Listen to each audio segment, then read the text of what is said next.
See, there we go. That's a little bit more accurate. Got the right height kind of going, I got the blonde hair and everything. So a little better than last time.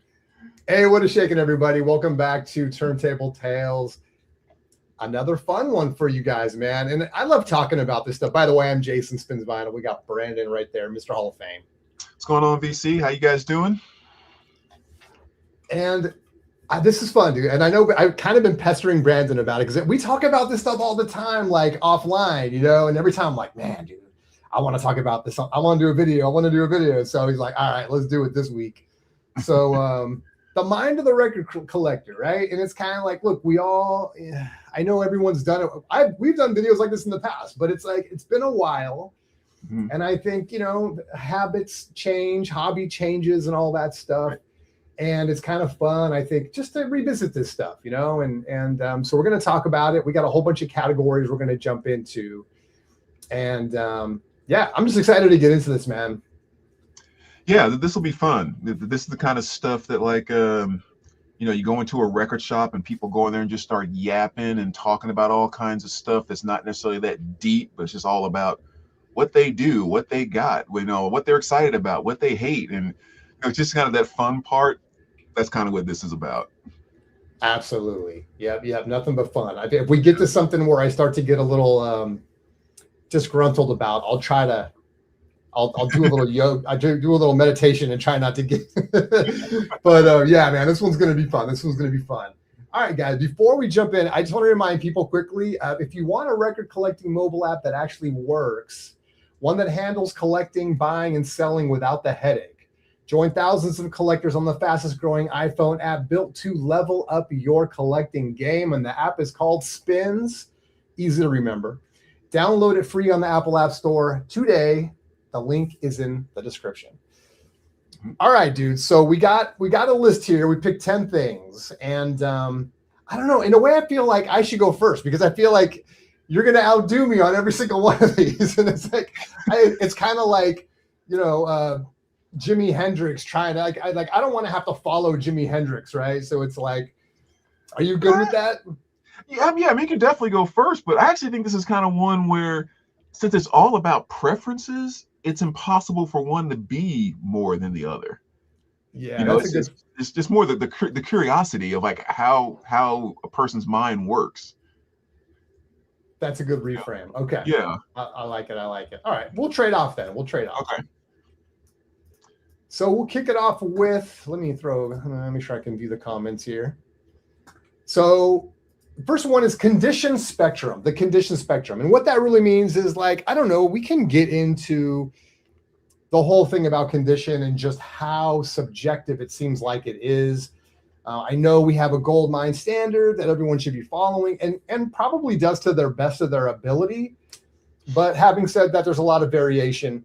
But maybe this starts out more just, and we can talk about it any way we want to, but I think in terms of like what our standard is for our collection, right? So it's kind of like, are you a near mint guy? Are you a BG plus guy or girl? Are you a VG person? Are you good with the G plus? And I know everyone's different.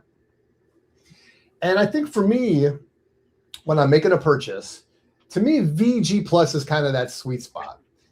Mm-hmm. And a lot of that has to do with price, right? I think oftentimes, a near mint can sometimes jump that VG plus where it's just a little more than I want to spend. But a VG plus, generally speaking, is going to arrive in a condition that I'm pretty happy with. And if there's a tick or a pop here or there, it's not really going to bother me. And, for me, it's as long as there's no scratches. I don't want any repeating ticks. That to me is that drives me nuts. It's going to get a return. To me, that's not a VG plus. But, I can live with a tiny bit of surface noise. I can live with some bumps on my jacket.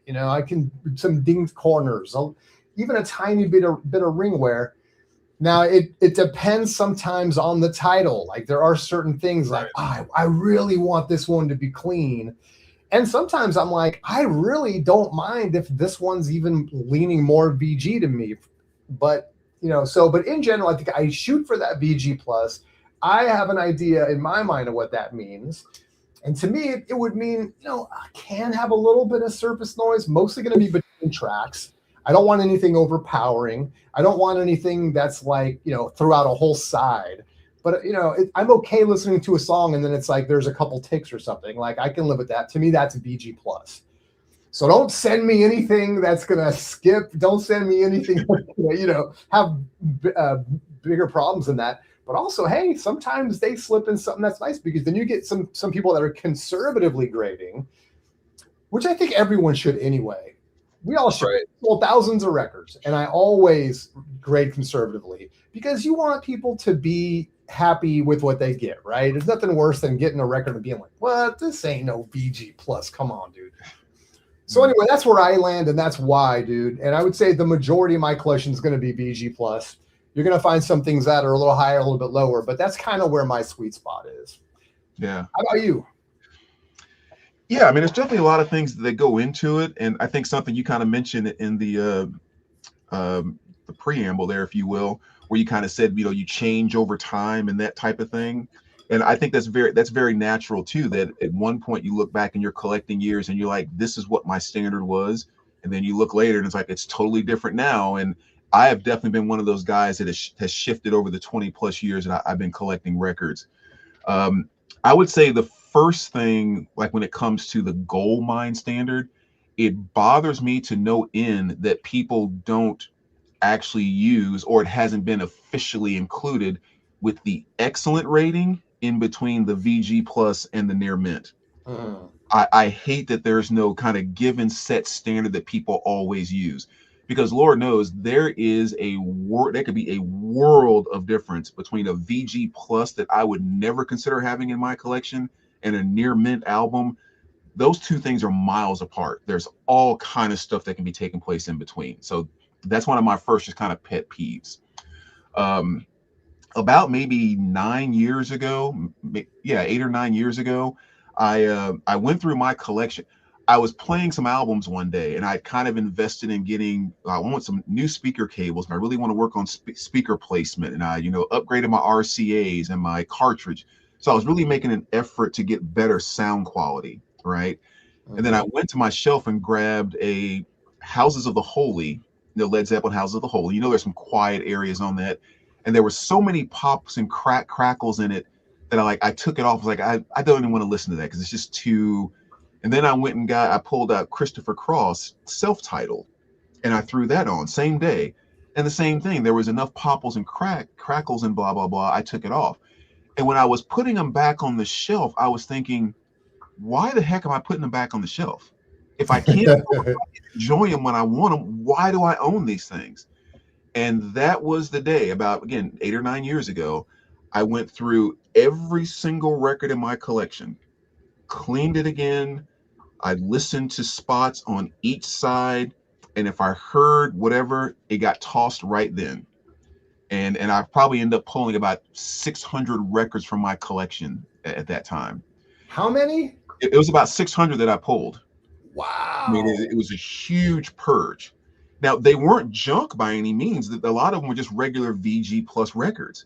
And so I was able to trade and sell a ton of them. But that was the mark where I said, if it's not at this level, it does not come into my collection. So I am a huge sticker on condition. So when I hear VG plus, my first instinct is probably not. But then again, let's say between VG plus and near mint minus, there's a huge gap, right? Right. So I'm definitely one that I don't hesitate, and I do it very politely without trying to put people out. If I happen to be buying online, for example, I'll just ask some very specific questions, because pretty much excellent minus to excellent is kind of my point of, I don't want anything below this. Okay. And of course, the higher you get up in, the value and the rarity and grails and all that, you'll be willing to sacrifice some things like that. But yeah, I mean, go ahead. Well, so I was going to say, while you're on the topic, explain what an excellent minus excellent means to you. What is the lowest of that you can settle with? Let me see what I have here. Is there any surface noise? Can you live with any of that? Or are you just like, it's got to sound like near mint or? Well, I think just with the just with the whole context of the needle or the stylus, before anyone goes all crazy about that, the stylus actually physically touching the vinyl and sometimes dust in your house or whatever else, you're going to hear pops here and there and that type of thing.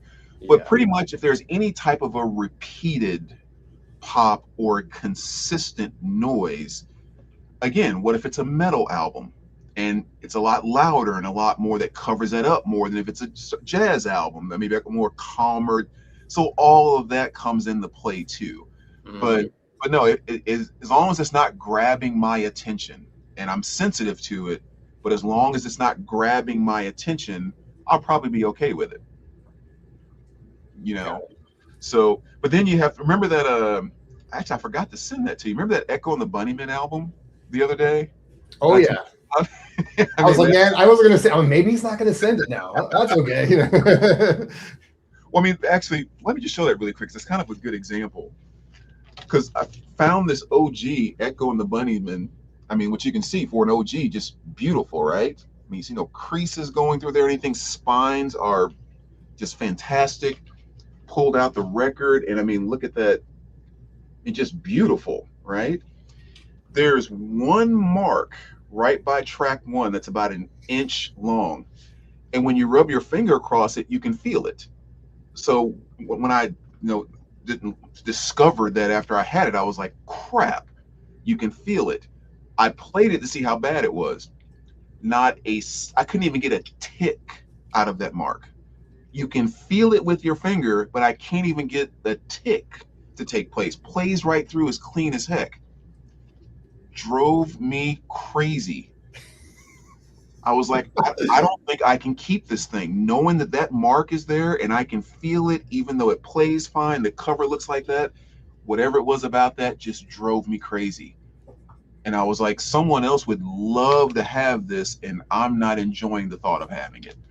So it's like, but yeah, stuff like that can definitely push me away from a record. So I'm very anal about condition. That's for sure. And it seems, I was going to say too, is I have a good friend named Bill, and he almost everybody that I talk to on my end is like, man, Brandon's collection and all this stuff. And he's one too. He's like, man, I got to have nice vinyl. Mm-hmm. And I think for him, and I think probably for a lot of people, it's like you work up to it, right? It's kind of like you go, like you said, you purge 600 records. Mm-hmm. So you kind of get the collection going and nicely curated and stuff. And then pretty soon it's like, okay, now it's time to start upgrading some of this stuff, and then get to a point where you kind of work into that excellent plus near mint kind of stuff. Right. Yeah, most definitely. And that's the one thing that I definitely kind of believe is that, whatever it is that makes you happy, that's the best way to collect.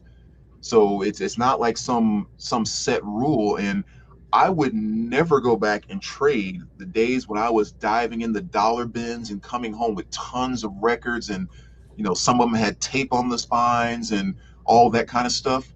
That was a blast, and I enjoyed every second of it. I wouldn't go back and erase that to be a near mint person from the scratch. Yeah. And the only thing, again, that really motivated me was the fact that I actually focused on my system first, and then that made me look at my collection. I didn't start by upgrading my collection first. Okay. And we're going to get to that too, the system. Yeah, I like that. Okay, cool. All right, I know we might have to pick it up a little bit. So so that's on the condition spectrum. That's where we stand. Quickly, I'm gonna hit up comments as we go through these. So Mondo Enterprises, what's up, baby? Thanks for being here. Near mint, VVG plus in the eye of the beholder. It's subjective. That's the thing, man. We're dealing with a media that's very different from a lot of other kinds of media, right? Because there's a sound component to it. It's not just about looking at it. It's not like a comic book or a sports card or a Pokemon or whatever. You can't just look at it and say, okay, this is near mint, right? And I know a lot of sellers do that because you don't have time to play everything. I get it. But you might receive that near mint and it's going to sound like a VG for whatever reason. You might have some damaged grooves or whatever. It could even just be a pressing issue and stuff like that. And to your point too, in terms of being in the eye of the beholder, yeah, Brandon and I talking about it right now, like my VG Plus in my head might actually be his excellent. You know what I mean? So it's kind of Right. like, I would say it'd be a good, if you do send me that Echo and the Bunnyman, it might be a good experiment just to like, I can listen to it and then we can kind of compare and stuff. Yeah. So yeah, absolutely, Mondo. And then Stones fan, what's up, baby? Go Stones forever. What is the most valuable piece in your collection? Okay.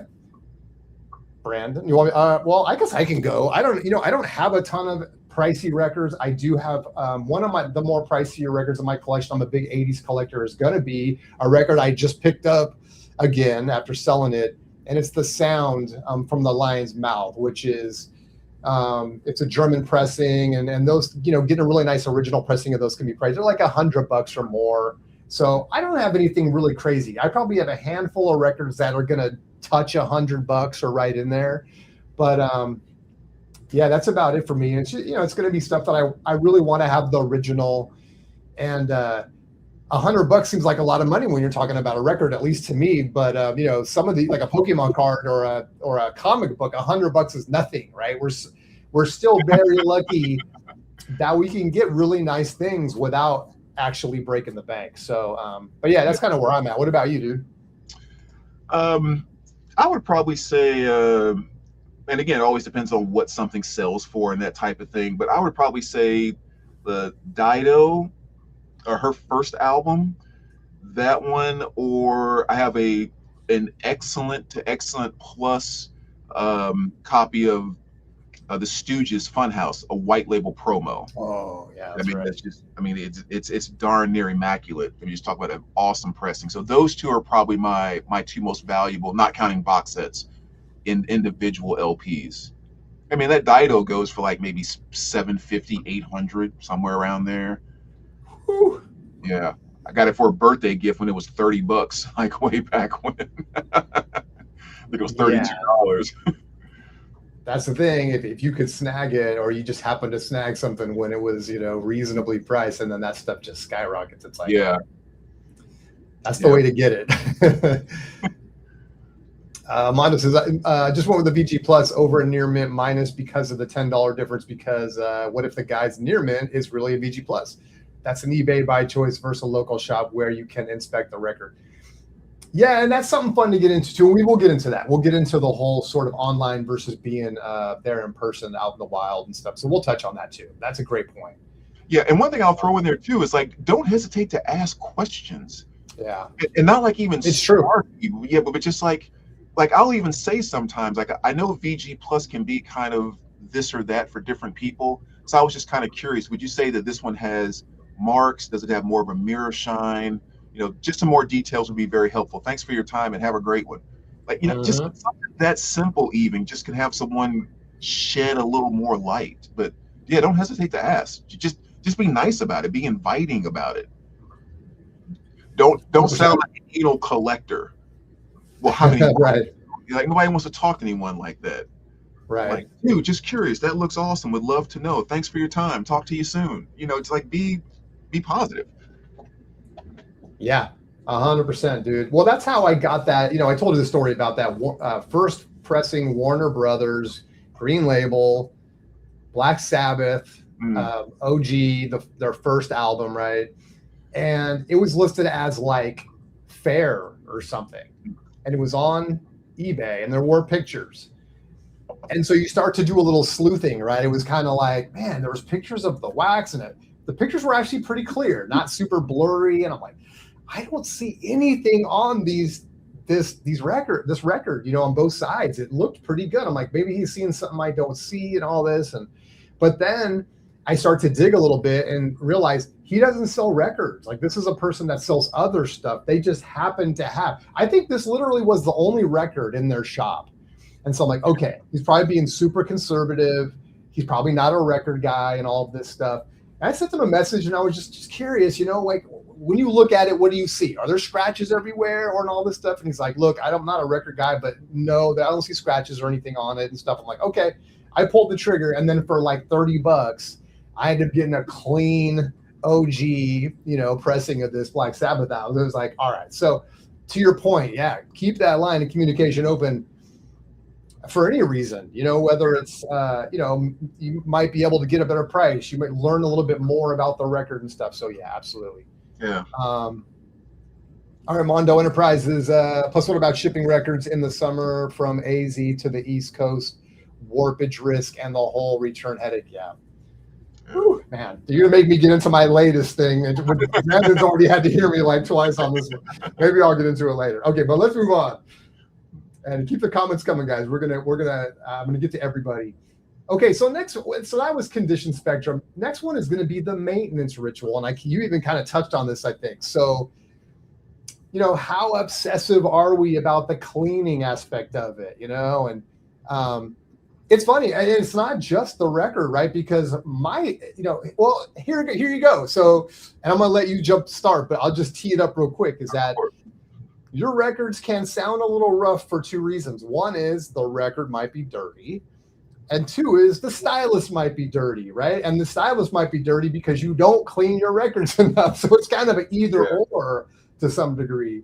So I just want to point, just drop that first. But yeah, dude, what about you, man? I won't give away any spoilers, but what's your sort of cleaning maintenance ritual when it comes to bringing in new albums? My cleaning ritual is, number one, I don't bring in records that automatically look like they need a ton of cleaning. Okay. So like my cleaning starts before I even bring the record home, in a sense. But when I get a record here, every single record must be ultrasonically cleaned. So I have to run through the ultrasonic cleaner before I play it, brand new, used, or whatever else. Or even if the person sending it to me said we ultrasonically cleaned it, I don't care. I need to do it.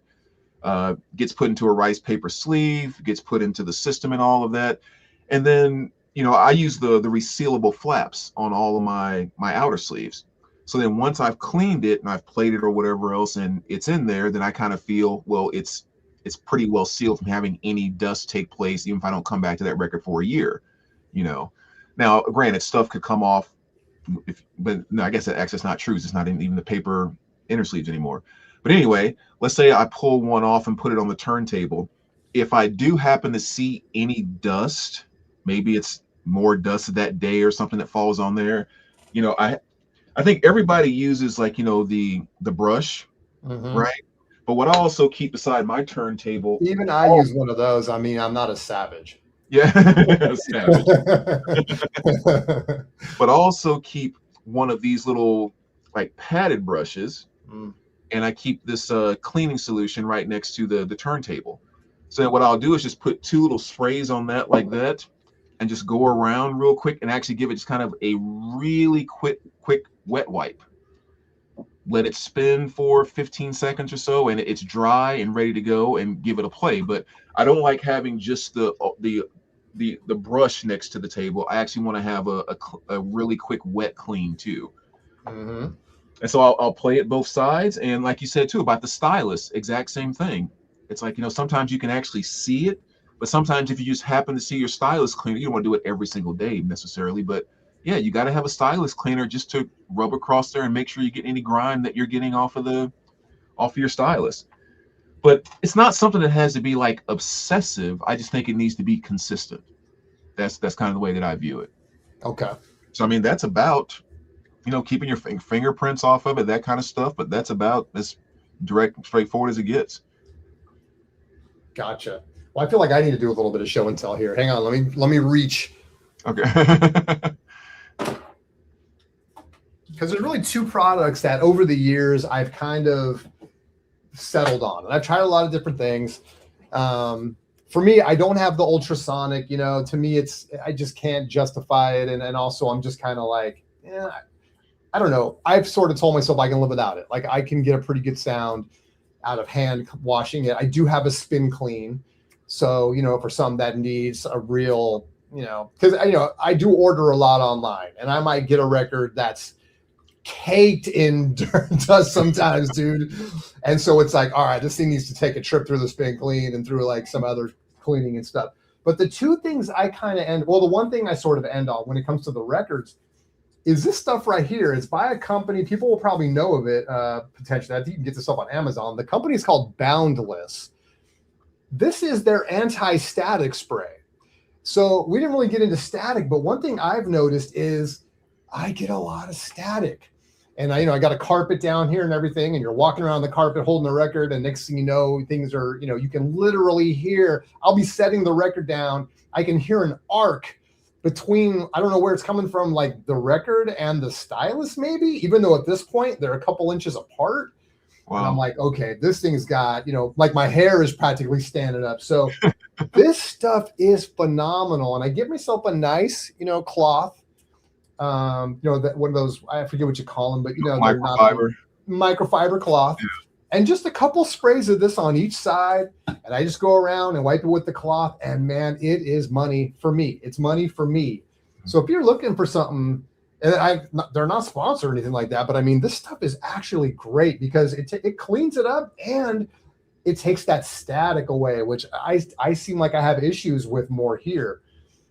And then what I do is for my stylus is I've tried a few different things, but this is pretty cool. So this is, and they come in different, shapes and sizes, but this is a gel pad. Yeah. And I get this from Amazon too. And you just want to set your stylus in the gel, and it actually picks things up pretty well. Really well, I think. Like I can look on here and see little pieces of dust that came off the stylus onto the gel.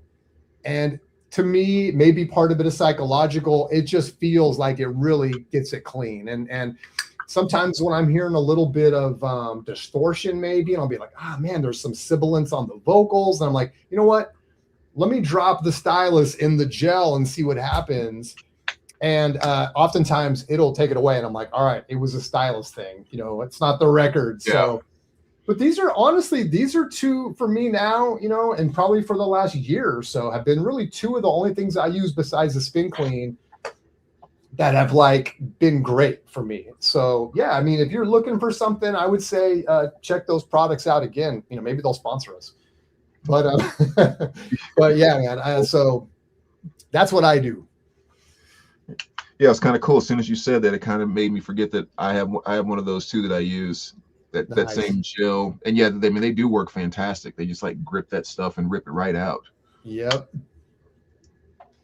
And again, the good thing about the stylus cleaners and stuff like that, it's a very inexpensive thing. It's take 10 or 15 bucks and you have it, And have you ever thought about, or have you seen any of those static guns?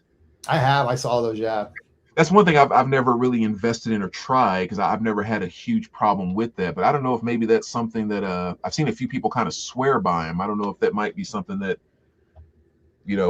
works in all the static it sounds like you're dealing with. Yeah.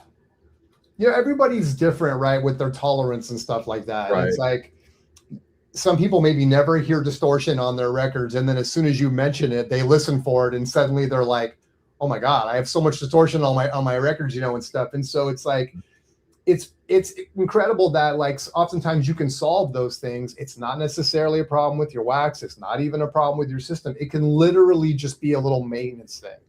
Yeah. So that would be the first and the cheapest thing to check. Like you said, this stuff is so affordable, and this gel is going to last forever, and if I ever need to replace it, it's a couple bucks or whatever. This spray has been the same spray I've had for 2 years. So it goes a long way. Joe Slam. I love that handle, by the way. How do you both handle visitors and them wanting to browse and listen to albums in your collection? Okay, you and I have talked about this. I don't have that. Well, I was going to say I don't have that problem.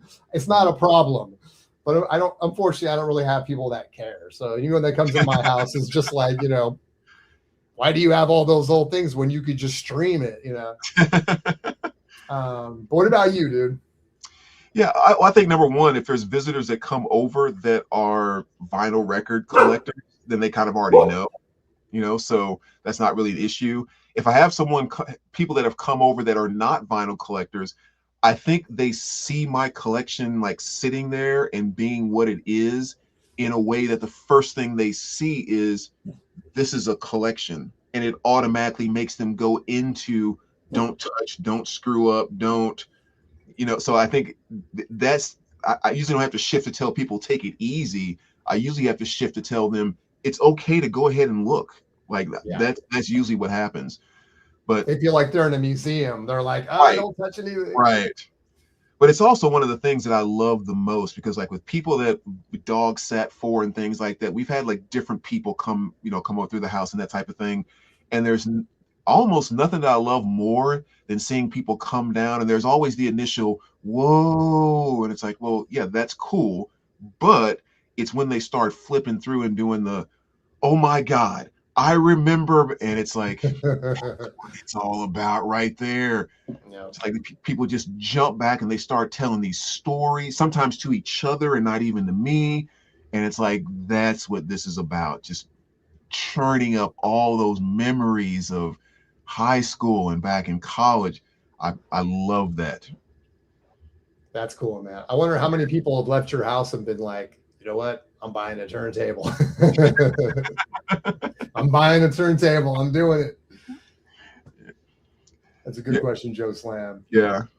All right. So next up, organization psychology. So, and I get, look, a lot of people are going to organize their, well, I shouldn't say this because you and I have very different ways of organizing. Now, Right. Some of this is going to probably depend on size, right? I mean, it's pretty Right. straightforward. The bigger your collection, the more you to track everything, the more you got to like subcategorize stuff and figure out. I don't have that problem. I have a very modest collection. I'm also actually rebuilding a collection that I sold off a year or so ago. And so, for me, I have my wheelhouse is 80s. So it's like the half of my collection is probably going to be 80s. I do separate my 80s. First of all, everything's alphabetical by band. And then it's chronological by band, if that makes sense. So within that band, there's a chronology, and I try to put their first album, second, third, all the way to that, and it's easier for me to find it that way. It's just what makes sense to me.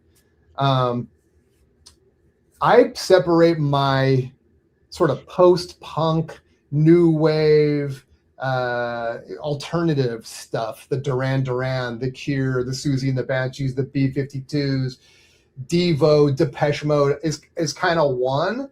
And then my R&B and hip hop and all that kind of stuff is in another section. And so it's kind of like, to me, those genres are different enough and kind of categorically sort of easy to kind of separate, where it's like, okay, today I feel like hearing some Janet Jackson, or I want to hear some, some Fat Boys, or, whatever the case might be. And so that is how I divide up my 80s. And then like soundtracks is separate also. And then it's really just kind of by era, kind of by decade, I guess I think of it in my mind. I have a small enough collection that my 60s and 70s all to go together. And then I kind of have a 90s and later kind of section, which is really small.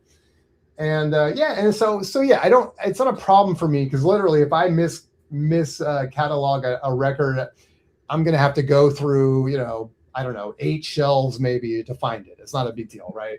So, but yeah, that's kind of how I think about it, I do separate out like big collections. So I have like my Grateful Dead. I have like every record, including some of the, the others, like Record Store Day stuff and different things. So like, that's like its own, that doesn't have to go with the other stuff. Like that's just my Grateful Dead section. And then I have a Frank Zappa section, because again, I have a lot of Zappa and stuff. So it kind of becomes its own thing. Otherwise it's jazz, I should say. If it's by genre, jazz is a big thing, where it's like, it's not necessary. It's not at all by like era. All my jazz goes together. So anyway, yeah, I don't know if that makes a lot of sense, but that's kind of how I deal with it. I'm meticulous enough where I want to have my records going back where they go. And I want to be able to make it easy for me to find it. And so that's kind of how I think about it. But anyway, it's small enough to where it's not a huge deal. What about you? Yeah, I mean, I agree with a lot of what you said. I mean, I think any way that you organize your collection where you can find exactly what you want when you want to find it, then it's organized right.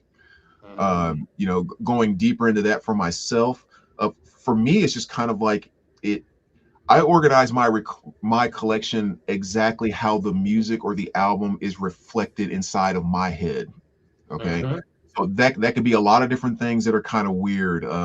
my buddy Scott at the shop always makes comments about, I don't know how you find anything in your collection, because the way I tell him it's organized, he's like, how do you? So stuff like that might be, I have RSD stuff that's kept separate than everything else. I might have a couple of things by an artist in RSD and something in something else in a different section. Like my soundtracks are divided between what I consider to be 80s soundtracks and then just regular soundtracks. Even though in the regular soundtracks, there might be some from the 80s. But it was like, when I think about 80s movies and 80s soundtracks, that album doesn't fit in there. So it does not go into my 80s soundtracks. My 80s in general is divided up into all different type of things, between 80s new wave, 80s pop rock, 80s ladies pop rock, and all that type of stuff. And I even have a section that's just 80s greatest hits. So it's just greatest hits albums from the 80s, because those actually have a different meaning to me. Like it's one of my favorite sections. And I think a lot of it comes from, just like you being such a big 80s fan, I had so many of those 80s greatest hits CDs that I played when I was all about CDs. It's almost like that section brings me CD nostalgia, because I think about those CDs that I played so much in the 90s but again, that means something to me, to the point where I had an urge, and it made me happy to break out all my 80s greatest hits into one section. Old school hip hop, new, and just hip hop, those two sections and stuff like that. Led Zeppelin, I was like, I don't care. I know it's supposed to go under L, but when I think Led Zeppelin, it's cemented in Z. That is where Led Zeppelin goes. So it's filed under Z. It's not under L. Oh, that's cool. Yeah, so just like little things like that. But I'll never have a moment when I go, oh, I want to go grab Led Zeppelin 4, and I go to look for it in L. It will never happen, because it's been cemented in Z. So that's kind of the way that I like to do it. It's just let it be absolutely true to me, and then I will know exactly where to go to get everything when I want to get it. But of course, somebody else might be like, what the heck is Led Zeppelin doing in Z, kind of thing. Mr. Zeppelin, lead, right? I mean, come on. Yeah. So yeah, I love that kind of stuff. But again, it's just have to just kind of let it come from just who you are and how you experience the music. So even when people go, what about a band like I don't know, you could pick some band, like they could fit into a bunch of different categories. And yeah, they totally could. But where do they fit for you? Yeah. Like, that's the only question. We're not talking about officially putting them on Wikipedia or in the Rock and Roll Hall of Fame and establishing this thing people are going to read forever. Where do they fit in your mind? Period. Yeah. I mean, Patti Smith, I have her in my punk section. You listen to most Patti Smith records, they are not punk records. Right. Dream of Life or whatever is almost like a soft rock kind of record in so many ways. But Patti Smith to me is just wild spirit, punk, that entire vibe and energy of what punk represented. That was Patti Smith, even though her music and her spoken word stuff was not punk, so to speak. But that's a great point, dude. I mean, because I think of that too, like with records where I experienced them in the 80s, even if they're like, they might span the set. That's the thing, right? If you are doing eras, like I kind of do in some cases, not always, but in some cases I do. Like I have my 80s, I just want that all together. Some of that stuff overlaps, right? It's not like those bands only made music in the 80s. So it's like my Journey, it goes in the 80s. My Van Halen goes in the 80s, but also it's everything from Howard Jones to Van Halen or Rush or Ozzy is all going to be together in my 80s section, because even though it's everything from metal to, whatever, post-punk and all that stuff, just because to me, that's when I was young listening to that stuff, I didn't categorize things as much in my head. Right. It was just, this is the music I listened to as a youth. And so it became 80s to me in my head. And it didn't matter if it was Ozzy or, whatever, B-52s or whatever, And so, it all kind of goes together. Yeah. It's so funny, exactly when you're saying that, it's just making me think, like The Church is a band that I love. And, The Church is like early 80s, their 90s, their 2000s. Like they put out an album 3 years ago. All of my Church stuff, even the 90s and 2000 albums I have, are in the 80s section. Because The Church is an 80s band, every album I listen to. Bruce Springsteen, on the other hand, like especially with on the CD side of my collection, he has stuff in the 70s section, stuff in the 80s section, stuff in the 90s section, stuff in the 2000s. All my Bruce is not together because 70s Bruce is so much different than 2000s Bruce to me. I mean, like those things are worlds apart, but 80s Church and 2000 The Church, they're the same thing to me. So I love it. It makes no sense. It's just about how the feel, just about how it hits me. That's exactly what we're talking about. The mind of the record collector, man. A lot of times it's not rational to everybody. It's rational to us. It's like everyone has their way of collecting. That's cool, dude. Okay, let's jump in. I think I went first on that one. I'll pass it off to you on this one. This is the anatomy of FOMO. And so, it's kind of like, how many times do you buy a record based on emotion, based on if I don't get this, I might not have another opportunity, or it's just pulling you so hard. You have to make this purchase, even if it's not wise, not always, you know what I mean? And so it's like, are we all responsible buyers? I mean, do we all make sure that we have a little fund set aside for our records and we never go beyond it, or are there those of us that will make a purchase on a record and we're like, I really shouldn't, but, or then we go to sleep and wake up the next day and we just dreamt about it all night. So anyway, where do you think you land on this? Or maybe give some examples of some records where it was like, maybe you couldn't live without it, or, I don't know, a situation where you bought something that maybe you wouldn't, is different from other purchases you made. Yeah.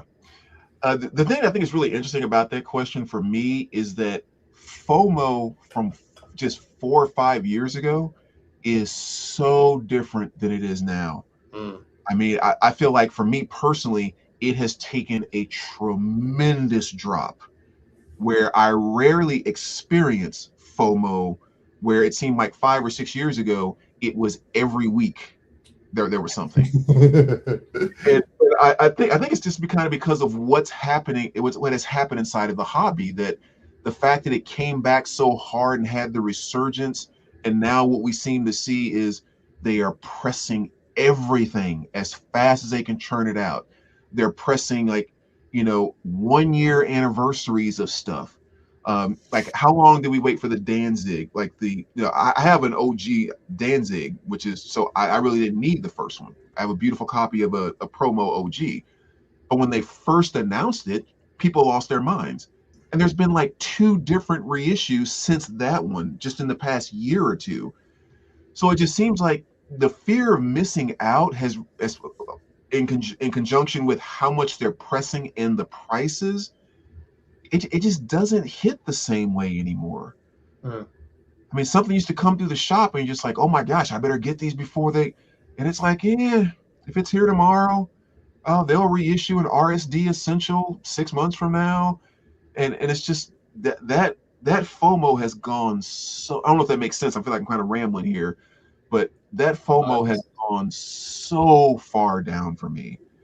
And the only place I catch it now is more so like walking into a store and seeing that, that Stooges Funhouse promo. That's when the FOMO kicks in of not going to. So it's only with stuff like that I really, really get that feeling now. Reissues and new stuff does not carry the same weight anymore. Yeah, I gotcha. Yeah. I mean, how about you? It's funny because you hit on something I didn't even really think about, but you're absolutely right. A lot of FOMO comes from reissues and stuff. Because I'm not really a purchaser of, I'm not really a customer for a lot of that stuff, right? I'm not out there like, oh, I can't, they're gonna reissue this record and I can't wait and stuff. I just not where I am right now as a collector. It's the FOMO comes from a way different place. But you're right. It's like these new box sets that are coming on all the time, or the next, like, MoFi, or the next, whatever it is, right? It's like, yeah, I think there is a lot of like people snagging those things early because the price might go up, or they just got to have every tone poet, or what, stuff like that. And my FOMO comes from a different source. My FOMO is like, I'll give an example, is like, it's been hitting me hard lately because, as I mentioned earlier, I sold my collection, a year or so ago. I had to, and stuff. And so I lived with it for a while. And then suddenly it's like I woke up one day and it like hit me, dude. And so I started making a list of like, all right, these are the 10 or 20 things I really regret and I gotta snag. And unfortunately, there were a lot of the more pricier stuff, but $50 and up kind of thing. Yeah. And so that, for me, I guess, I don't know. Yeah, I don't know if that's the definition of FOMO, however you want to define that, but it was definitely like, okay, I got to get these. I got to snag these, and that's going to be my mission now. And so kind of slowly, one at a time, began picking these records up and stuff. And one example would be, I mentioned earlier, The Sound from the Lion's Mouth, which maybe a lot of people don't know. It's a great 80s sort of alternative record. And there's one on the wall at the local record store by me, right? And it was $90, I think. And I'd look at it and I'd be like, not today, not today. I'd go back again a couple weeks later. It was still there. I go back again a couple weeks later. It was still there. I was just like, and then one day I just woke up and I'm like, I have to have it. I can't pass on it. Someone's going to get it and I'm going to be like, oh, why didn't I? Because that record easily goes for over 100, an original pressing and stuff. So, all right, let me go check it out. I went down there, scoped it out. It was clean. Okay, I'm doing it today. I'm going to drop it. And so to me, I guess FOMO is like, it could be anything that you're just like, you can't get it out of your head. It's like, you're dreaming about it and you're like, there will be a regret. Like it. And for me, because like you said, the reissues are so generally available. For me, it is those OGs. Like if you see one and you don't grab it and then someone else grabs it, oh my gosh, that's the worst feeling. So yeah, that's the kind of FOMO that I experience. Yeah. And that's actually, it's kind of interesting too, because like with the way you're describing that, this I guess kind of shows how like how we set things in my mind. Like what you were just describing would have nothing to do with FOMO to me. Yeah. So it's kind of interesting now that you're describing how FOMO sets in for you. And when I think of how it sets in for me, because I guess like when I think about FOMO for myself in relation to what you were just describing, I think about the feeling of something has been announced, it's going to be coming on this day, and everyone's going to be Black Fridaying for it. And exactly. I need to get it before flippers buy it to try to quadruple the price the next day, and it's automatically out of print. And so I'm setting myself up for this day to go get this because I can't miss out. Like to me, in my world, that's what FOMO is.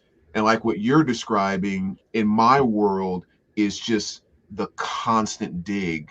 The constant search. It's not so much the fear of missing out as much as always on the hunt. So it's kind of cool because I've never would have even thought about that until you started sharing how you experience it. Yeah. Well, yeah, because it's kind of like if I see something and I don't get it, you might miss it, and that's where kind of the missing out comes from. It's like, even online, I'll see something and be like, I'm not ready, or it'll be there, or it's too expensive, and stuff. Somebody grabs it. And then it's like, now where are you going to get one? And now the price is even higher, and it's like, So yeah, that's where it comes from for me. I do have one rule about that if I could share really quick. Yeah. I go into a store somewhere and I see like $150 or $200 record or whatever else that I've been looking for, and it's in fantastic condition and all of that, and it's priced right. My rule is always get it. Yeah. And not because I have $200 to spend on it, but it's that get it.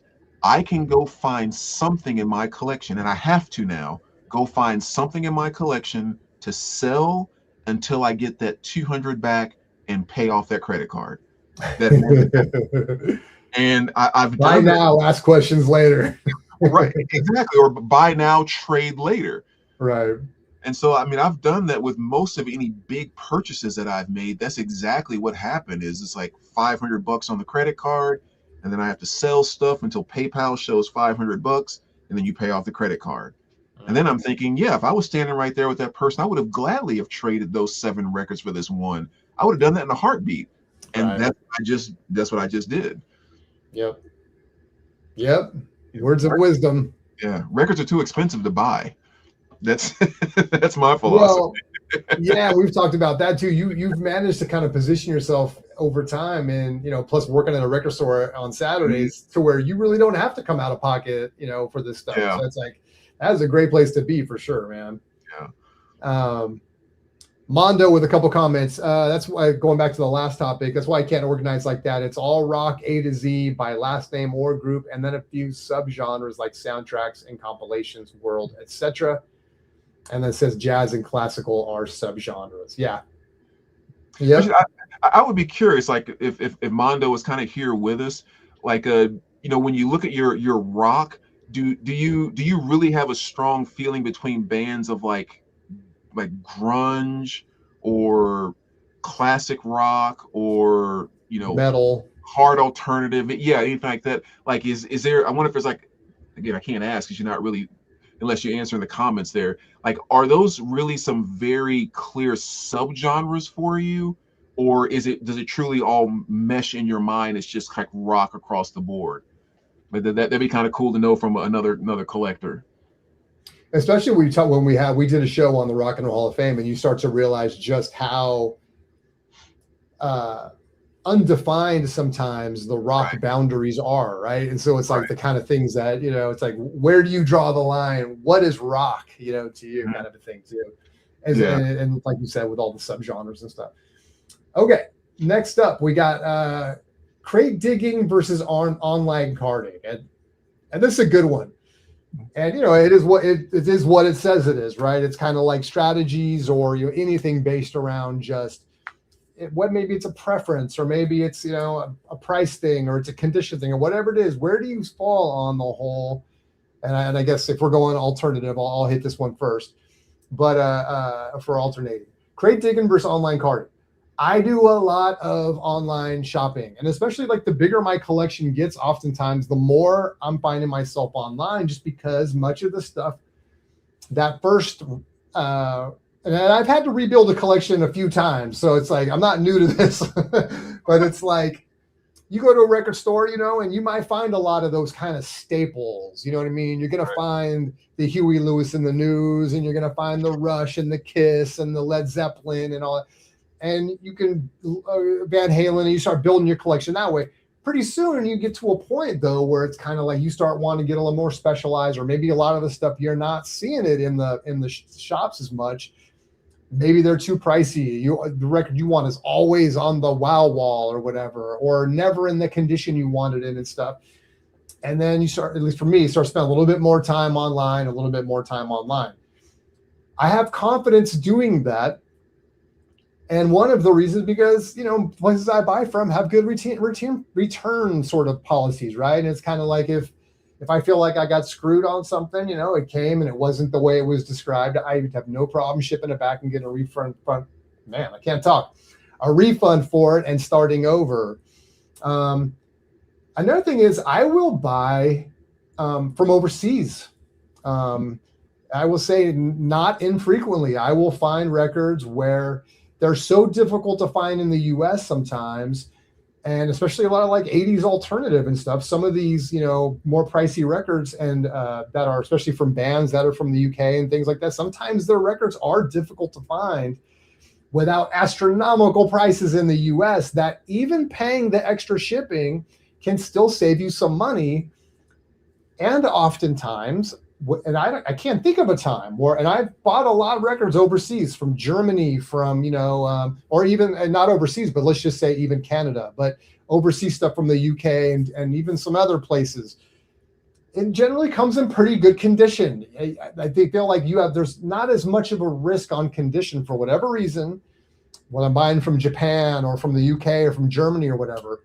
And so I feel pretty confident there too. So even with the shipping, like sometimes you can save that money. So all that to say is that there's kind of a whole sort of strategy and a whole kind of, I don't know, like fully over 50% of my collecting brain is online. It's thinking about buying those, making, how can I get something on eBay for a deal? How can I buy something on Discogs that I'm going to be able to actually pull the trigger on because of the pricing and stuff. And unfortunately, it becomes less and less about the shops. Now, I know there's going to be a whole like, oh, support your local and all this stuff. And I'm a big proponent of that.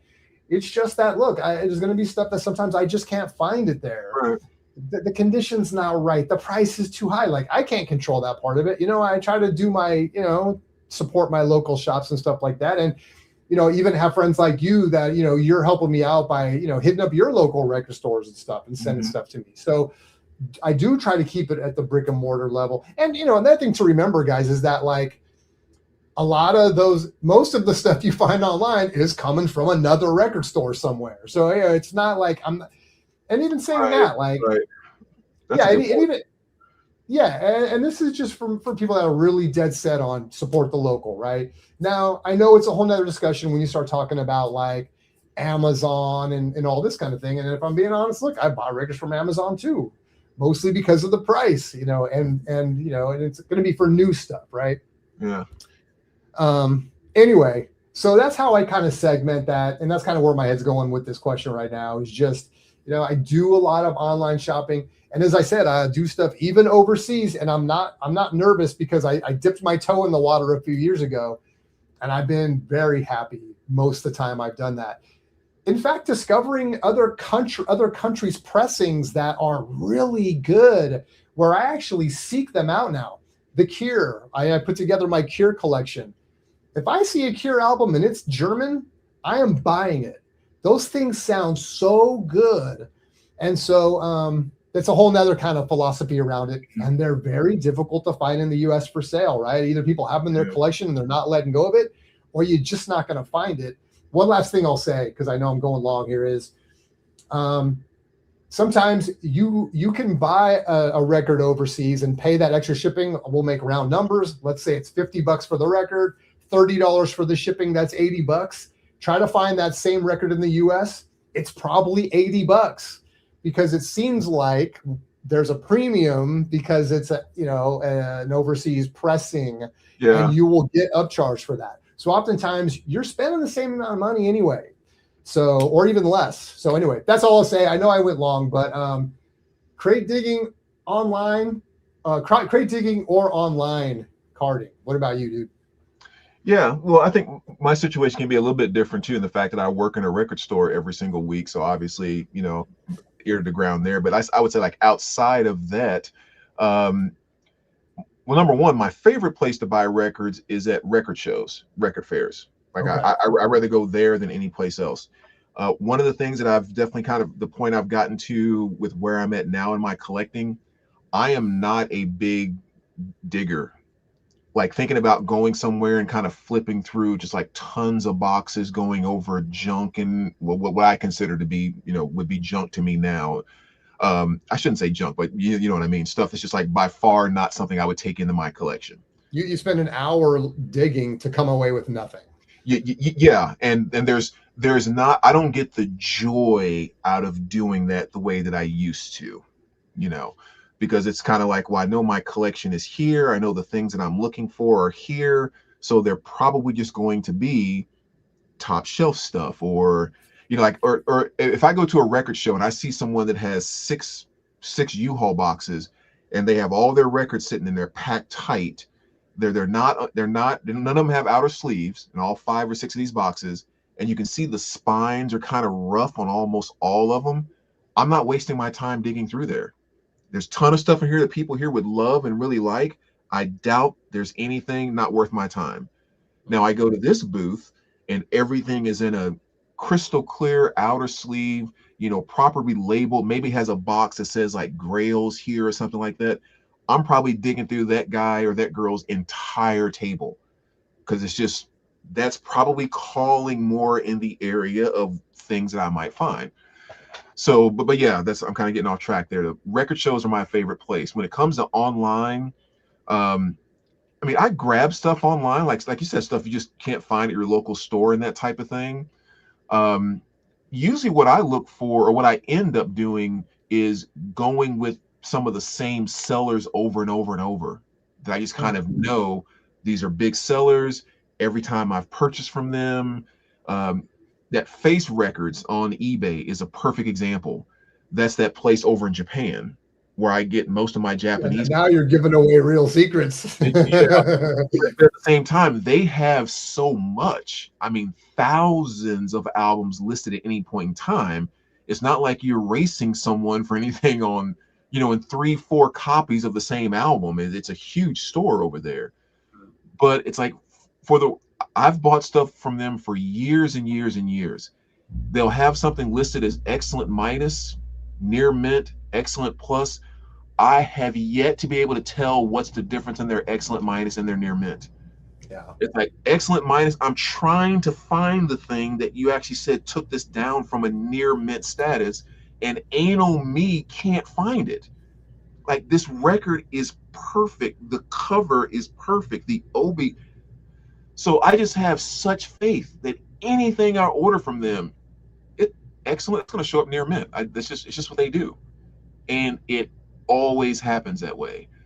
So I will go to them and maybe pay a little more for a record than one person with 70 feedback on eBay, maybe a good seller and all of that, and they have that same Japanese record 15% cheaper. I'd rather pay the up 15 and know what I'm getting from Face Records, because those guys, I know the exact yellow box it's going to show up in, the brown tape that it's going to have. It's going to only take 3 to 4 days all the way from Japan. Every single time, I will pay a little bit of a premium for that. So that's more of how my online presence goes, is more of a loyalty thing. You made a good point. Like, just knowing that you know what you're going to get goes a long way, right? You don't have to deal with, man, now I got this record. What do I do with it? Do I try to get a refund? Do I try to get a partial refund? I got to ship it back. Then I got to come up with, whatever and all. So yeah, that could be a mess. So yeah, I get that. Spend a few extra bucks once you find a seller that you can trust, and you've built a relationship with. Yeah, I like it. Just to catch up on comments here, we got Mondo again answering the question about The Rock. How do we divide that up? Yeah. He says, "Nah, keep it simple. Although Sophistopop may qualify." Nice. And then is it Ninox 111? Sorry if I'm messing that up. Thanks for joining, Ninox. Appreciate you. I do my part, support the local, but sometimes it's hard with the price compared to sites like Amazon. It's just a fact. Absolutely. It's just, I get it. Like, and you have people that kind of get a little like, hey man, support the locals, and they're really kind of, and I get it. Like, yeah, do your thing, man. But it's like, you're also not paying my bills for me. You know what I mean? It's like, hey, you want to pay the extra $10 for me? Then yeah, I'll buy my records anywhere you want me to. Can I share something really quick too? Yeah. That I think a lot of people that maybe haven't worked at a shop probably don't know is, and this is really kind of crappy too on the distributors end.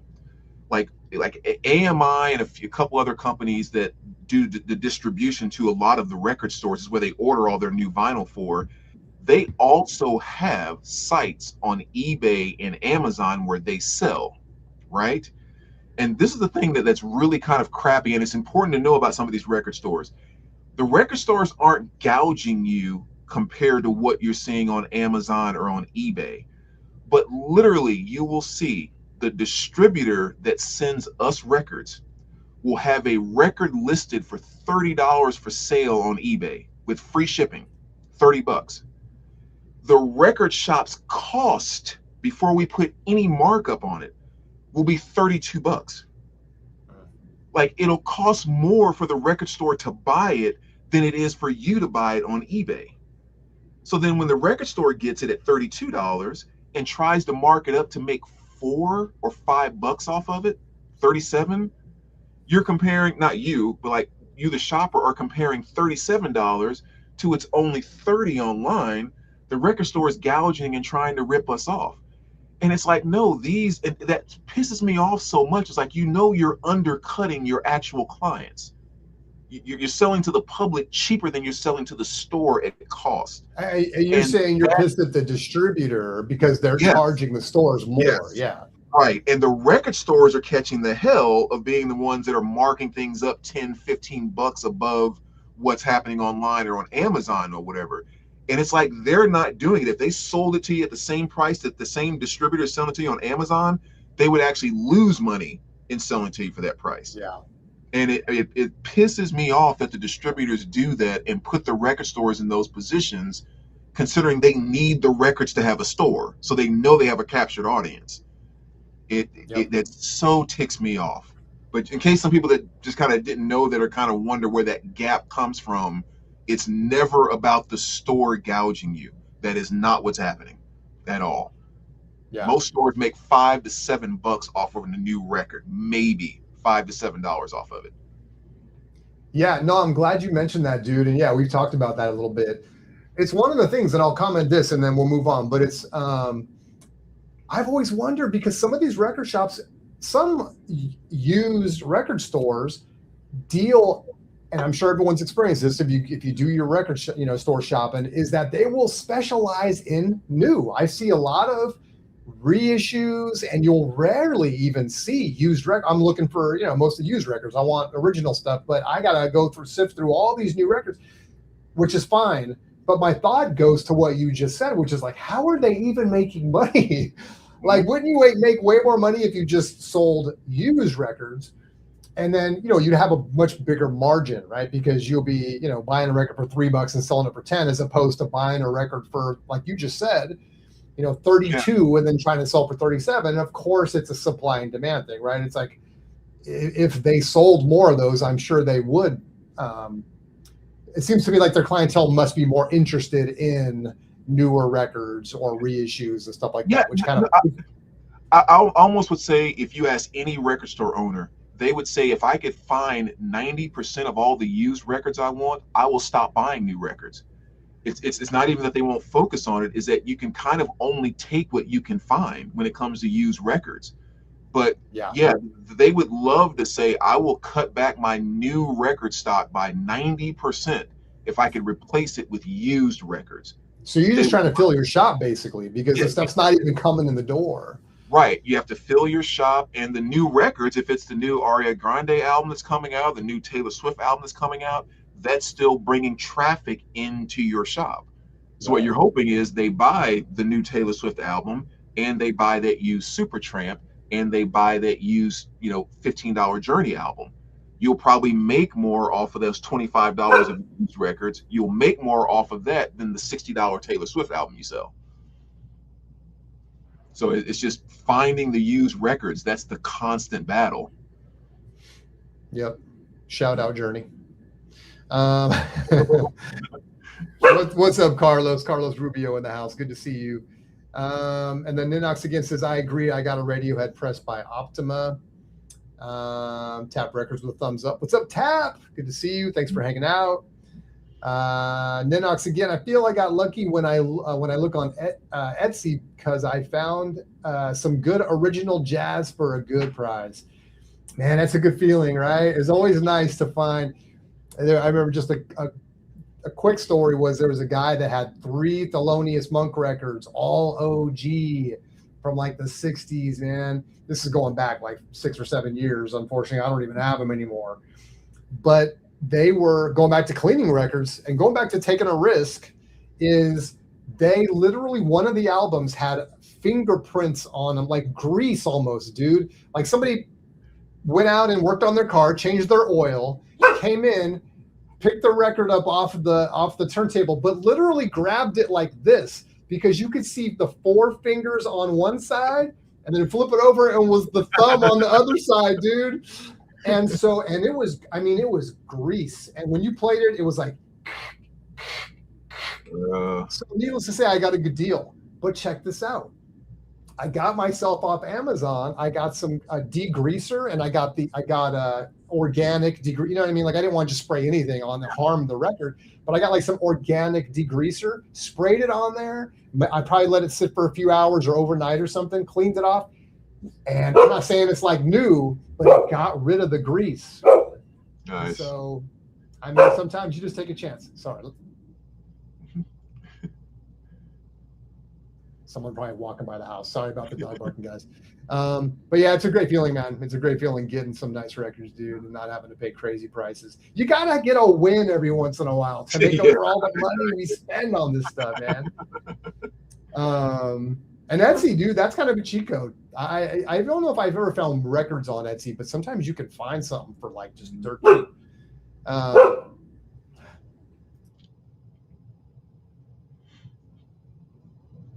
Swiftomatic, again, great handle. I'm spoiled. My local is Noble Records. But honestly, most other shops I hit in other cities, I leave empty-handed, usually overpriced common stuff. I mean, obviously, I've heard nothing but great things about Noble Records. I know other people that, oh, is this Swifty? Maybe this is Swifty. Okay. Yeah. So I know what's up, dude. It's like, yeah, man. I mean, hey, I would love to go to Noble Records. Yeah. I mean, anytime you look at a drop that they do, that he does over there, it's like nothing but gold, great stuff. Yeah. Christopher, what's up? Yes, sir. What's up, Swifty? Thanks for being here, man. All right. Next up, and you're up on this one. I'll just tee it up. The Unplayed Guilt. So we all have more records than we can listen to. Let's just say it right now. And I don't even have a massive collection. So is there a point where you start to kind of funnel, you know, like you said, you kind of went through and did a little purge? Does any of that have to do with stuff that maybe you're just not listening to? Or, you know, maybe we frame this however we want. Maybe there's records in your collection that you might never listen to, but you like them as a record. You know, it's a collectible, or I don't know. Maybe you have multiple pressings and it's a pressing you're never going to listen to.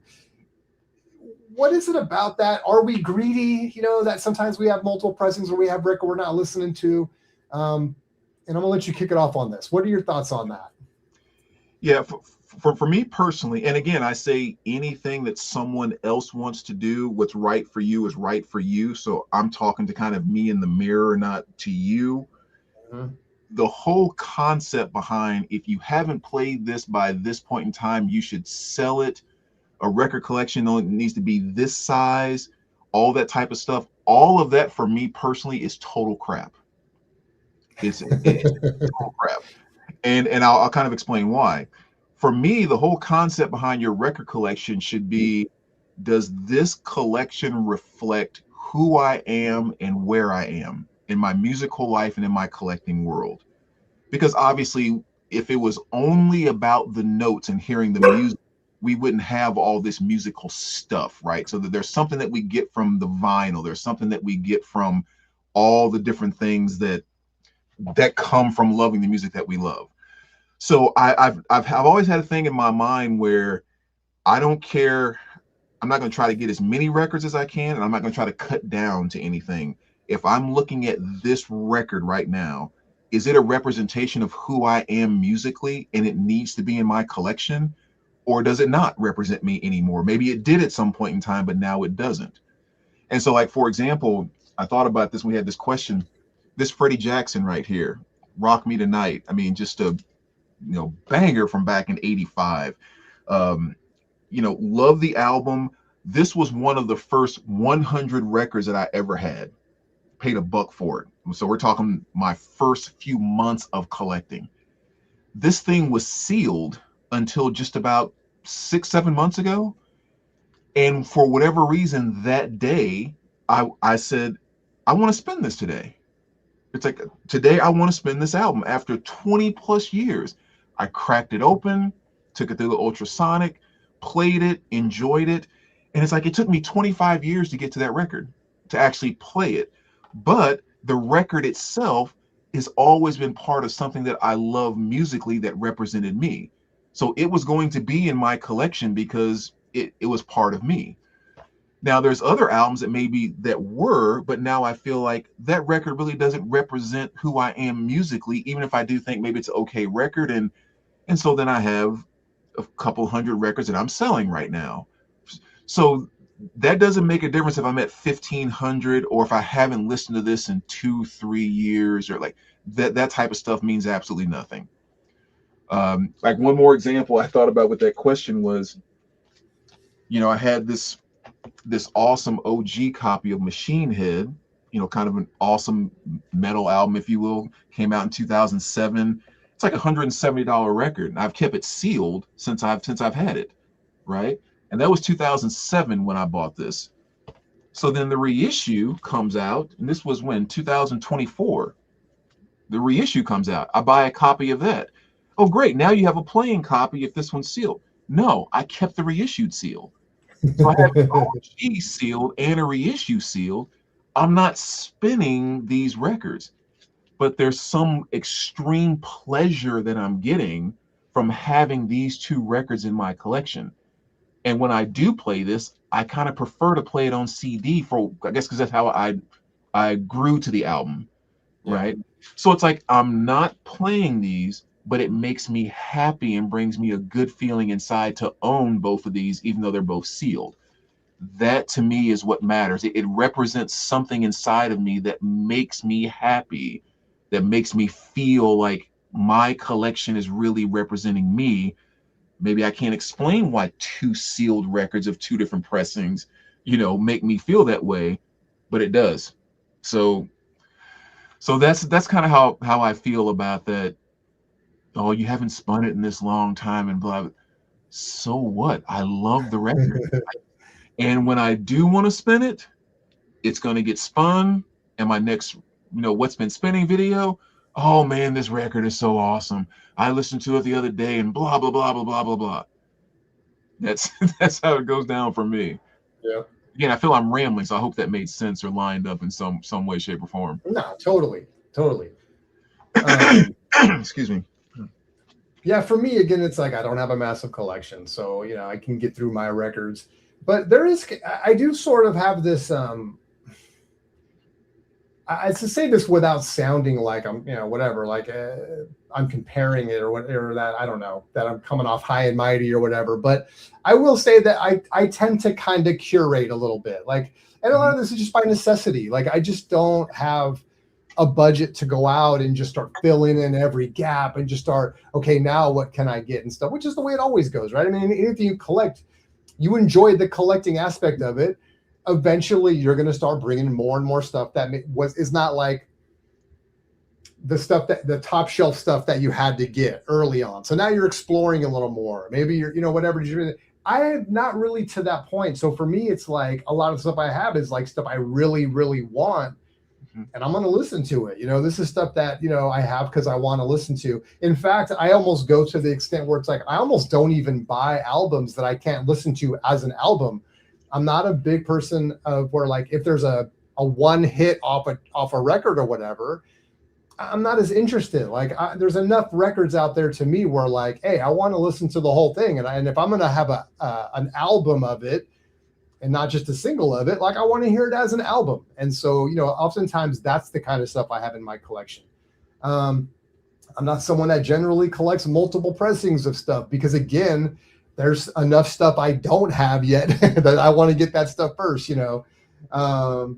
Very few records do I have sealed in my collection, and stuff. There's a few, but oftentimes if I'm getting something, it's because I want to hear it. I want to play it, Again, this isn't me saying like, oh, if you're not playing your records, then, whatever, hey, do your thing. That's just where I've happened to land. A lot of it, again, has to do with budget. So that's just how it is for me, and I don't really have the luxury to go out and just buy, look, if I could go out and buy every copy of like, I don't know, a Frank Zappa album, and some of them even have like alternate covers, and The Cure, that's one that would be fun to go out and get like every 12-inch and like all the different pressings. It's just, look, I'm lucky if I have one of every record. That's just the reality of it. So for the most part, I don't find myself in a situation where I have stuff I'm not really going to listen to. even to the extent, like you said, sometimes you go through stuff. For me, I will go through stuff and be like, look, this is just something that I'm not, maybe I bought it. Maybe it came with something else in a lot, or maybe, usually I try to save gifts. I don't like do anything with gifts, and I try to keep that stuff. Right. But look, there might be stuff in my collection where I'm like, I'm just not going to listen to this. And because I sort of look at my collection as a little bit of a curation, that record might make its way out of my collection, into some other stack somewhere, or I might sell it or whatever. So that's where I stand with that. I do have to be honest about this. And it's when, and this is like a hoarding thing. By the way, this is not me telling people that they can't hoard. This isn't me telling people that they shouldn't own 50 different copies of Pink Floyd, Dark Side of the Moon, because that tends to be one, or, whatever. Do your thing. Do your thing. We all live once. Do what makes you happy.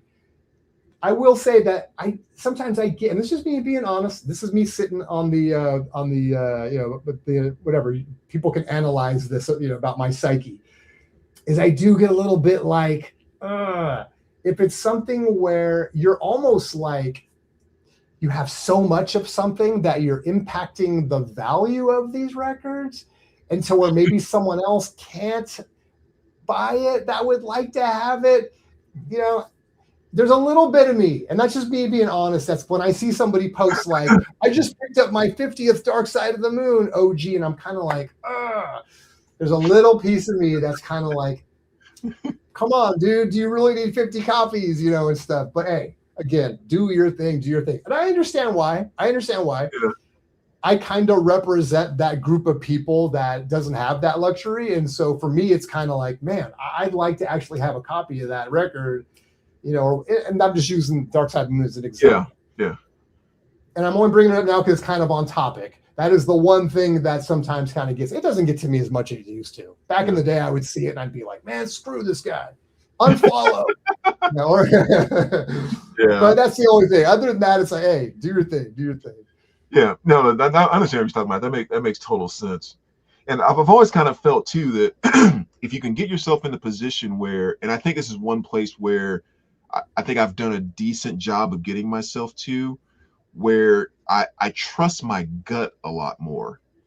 If just because, again, I may not be able to explain exactly why, but like, for example, the new Melissa Etheridge album came out a little while ago, and anyone who knows me knows I love her to death. And the new album, it's good, all of the great stuff. And I remember when it first came out, we actually had a copy of the vinyl in the store. And I said to myself, I don't want to buy the record. Maybe I'll get it on CD, but what I really want to do is stream this album. I'm excited about streaming this album to listen to it. I can't explain why. Like there's nothing that said this, and this happened, therefore you wanted to stream this album. But something in my gut just kind of made me feel that's how I want to listen to this album. Maybe later on it might turn into I want it on vinyl, or I want the CD or whatever. Or I'll see an album. No, for whatever reason, I want the CD on this one. Or I have to have the vinyl. There's no way I'm doing the CD. But it's just like, for whatever it might be, I feel like I've gotten to the point where something inside of me that's connected to my collector, my gut really guides me well as to what it is that I really want to experience at this point in time. Which is why I like the fact that I love vinyl, I love CDs, I love cassettes, I love streaming. I'm going to have a little bit of a bias to vinyl, but I love all of those things. So my gut will tell me. And maybe it's something as simple as that Melissa Etheridge album was very kind of country. It was very shimmery. So maybe that's why I had some appeal to the streaming aspect of it. There was just something about that delivery system I felt that would fit the album well. Maybe, I don't know. But yeah, it's just like, as long as you're not if you're focusing on not keeping up with the Joneses, but just focusing on what it is that truly makes you happy, you'll never screw up in how you decide to collect. Yeah, and I love how you keep. There's a couple times you've mentioned that too, where it is sometimes like a format thing, right? How did you grow up listening to this? Like, there's certain stuff that I love the album, but I always listen to the CD. So it's like it doesn't even occur to me to buy it on vinyl. You know what I mean? Mhm. Or how much early hip hop music did you hear on cassette back in the 80s, right? It's like Yeah. all that stuff was on cassette, listening to it in my boombox and everything. It's like, no, I'll be honest, I don't have a cassette player, so I just don't buy it on cassette. But that's where my connection to that music really originated, and stuff. Right. So I can totally get why it's more, I don't know, fun, interesting, whatever, to kind of like have that original kind of format that you had. Okay, let's see. Catching up on comments. Where are we? Ninix 111. Carolina Soul has some good prices in their shop. Carolina Soul. Are you familiar with Carolina Soul? I don't know. Is it like an online shop or something? Or yeah, let us know. Is that online, Ninix? Or what area is that? Mondo, it's great to pull out a lost gem that's been gathering dust, or you find a surprise in your own collection that you haven't heard yet, just bought and stored. That's a great point, dude. And what's funny is, like, as I've kind of been rebuilding the collection, I went through like a Christmas spree of like buying. Actually, that's not what I was going to say. Because I sold off a bunch of my records at such a breakneck pace, there were certain things that I wasn't even sure if I kept, that as I'm like cataloging new stuff I'm buying, I'm like, oh wait, I still have this. And I thought I sold it. And so I get to pull that out and be like, yes, I still, and stuff, and play it. It's such a great feeling. Yeah. Now, there's actually, I want to just throw this in here really quick. There's one hard rule that I have, because with my collection, every single album in my collection, I have listened to every single song on every single album. I never buy anything. Yeah, I never buy anything where I haven't listened to it and it just goes on the shelf. That is a hard no for me, because again, I'm not just collecting like that for collecting. So if I haven't heard this album before, it sits right here until I spin it, and then it goes on the shelf after it gets spun. Nice. Yeah, I'm kind of the same way. I try to listen to everything as soon as it comes in, That's nice to have offbeat records or genres you might not listen to regularly, but help clean out the eardrums from the. Yeah, see, exactly, Mondo. A lot of great points, man. Sometimes you just wanna. It's funny because I just want to comment on this because it's all great stuff. Is that, like, for me, a similar adjacent idea is like Frank Zappa. I'm a big Frank Zappa fan, but when it comes to Frank Zappa, it's almost Frank Zappa or nothing for a while. Like, his music to me is almost, it almost makes it hard to listen to anything else. To me, he's that kind of artist that I know if I'm going to go down the Zappa rabbit hole, I'm not going to be able to listen to anything for like a month. And so it's like, I only listen to Zappa during that period. And then I can, like, whatever, I can let my ears come back and listen to, everything else, or normal music, whatever you want to say, all over again. So it's kind of a similar idea with that. Great topics, Mon. Appreciate it. Presentation tonight. Thank you, Mondo. Lost in Exotica and surf music at the moment. Oh, that's cool, dude. That's cool.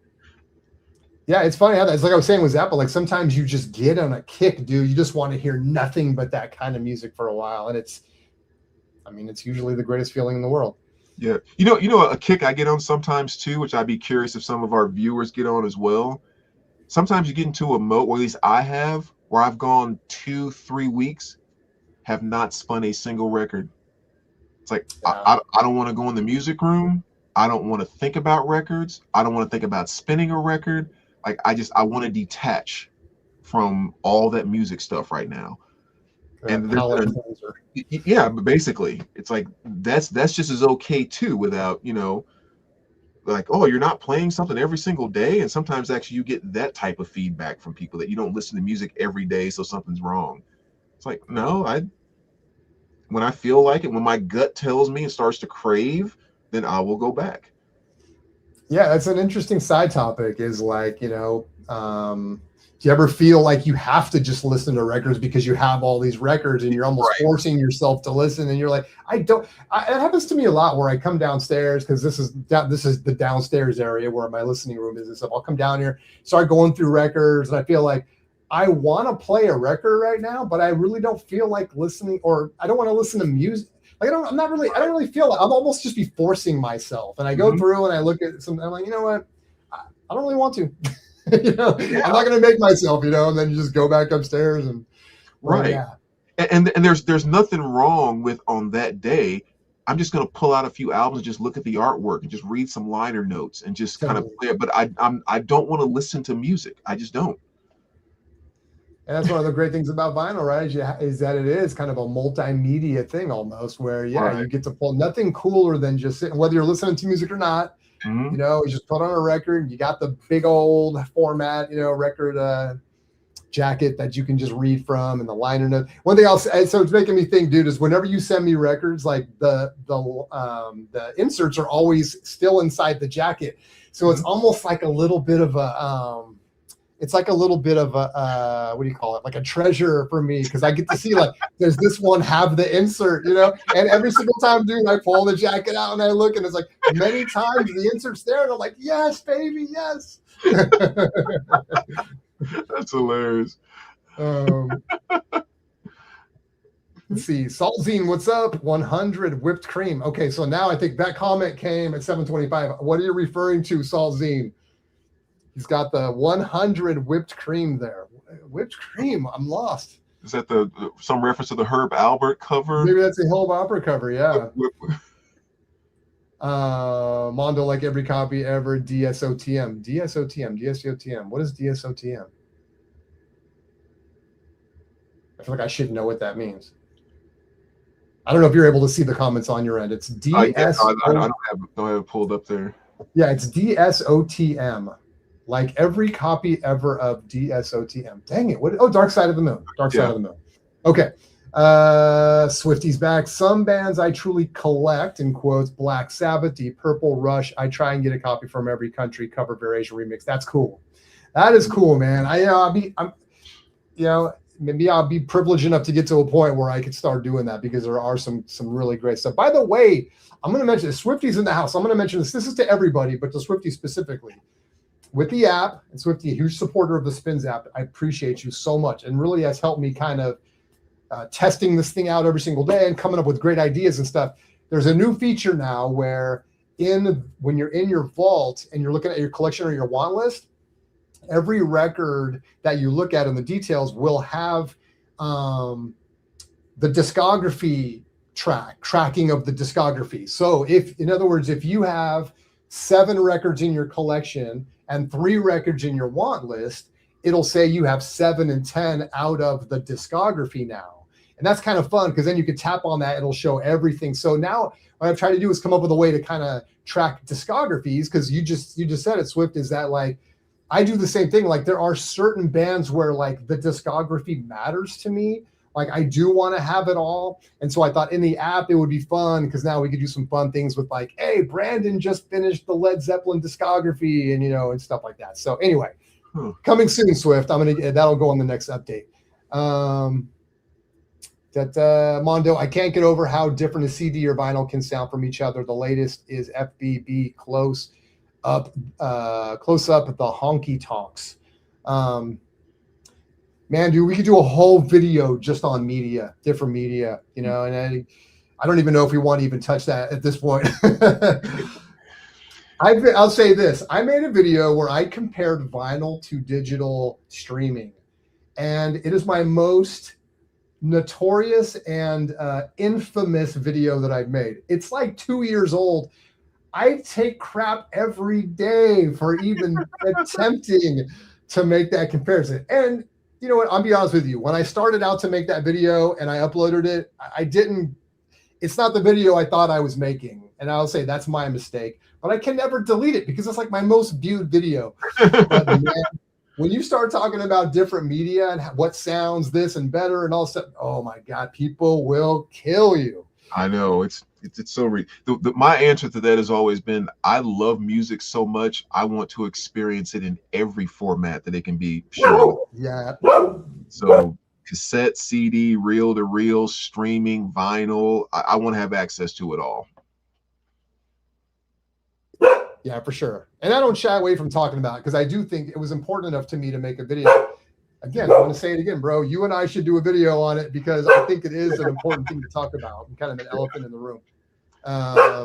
So sorry about the dog barking, guys. My girlfriend's at work. That means I'm on dog watch. And again, every noise she's barking at sometimes. So sorry about that. She's okay. Let's see. Christopher said, what's up, Christopher? Carolina Souls is online and does a lot of auctions. I think there's a physical store. Okay. That's cool. A lot of auctions too. Okay. We'll check that out. Make a note of that for sure. Mondo, the OG FAB close-up vinyl just pops with live sound, whereas the OG CD is flat. Yeah. I guess I'll say this is it's not always one or the other. You know, sometimes the CD pops. Sometimes, and it depends on the vinyl pressing. Like, what vinyl pressing are we talking about? Are we talking about an OG, a reissue? Are we talking about a German, a US? There's so many variables. But it's really fun to talk about. And I don't get hung up on like, oh, it's got to be one or the other, because I've listened to enough different music in different pressings and different media that that you can't get hung up on one. You know what I mean? They're all different. And I remember too, a few years ago when I was going through making some changes in my system, in a short period of time, I had a chance to kind of go between and actually compare the 2M red and the 2M blue and the Denon 103 moving coil cartridge I had. And each one of those things made the album sound completely different than the other. So even that type of thing can really shift. It's just a matter with your system and this pressing and what frequencies your ears pick up or more sensitive to and all that kind of stuff. You just have to find the match that works for your experience. And when you find that, that's the best one, which might completely suck for somebody else. You know, or that's why it's so hard to recommend things, because I might have a record that sounds great on my system in my room with my ears or whatever, right, and I might send you the same exact record. And not just that, but each piece of vinyl might be different. Like if I had a German pressing of, you know, The Cure's Faith that I swear by, and I sent you a copy, it could be any number of variables that make you say it just doesn't sound that good, you know? So it's just, and it is what it is.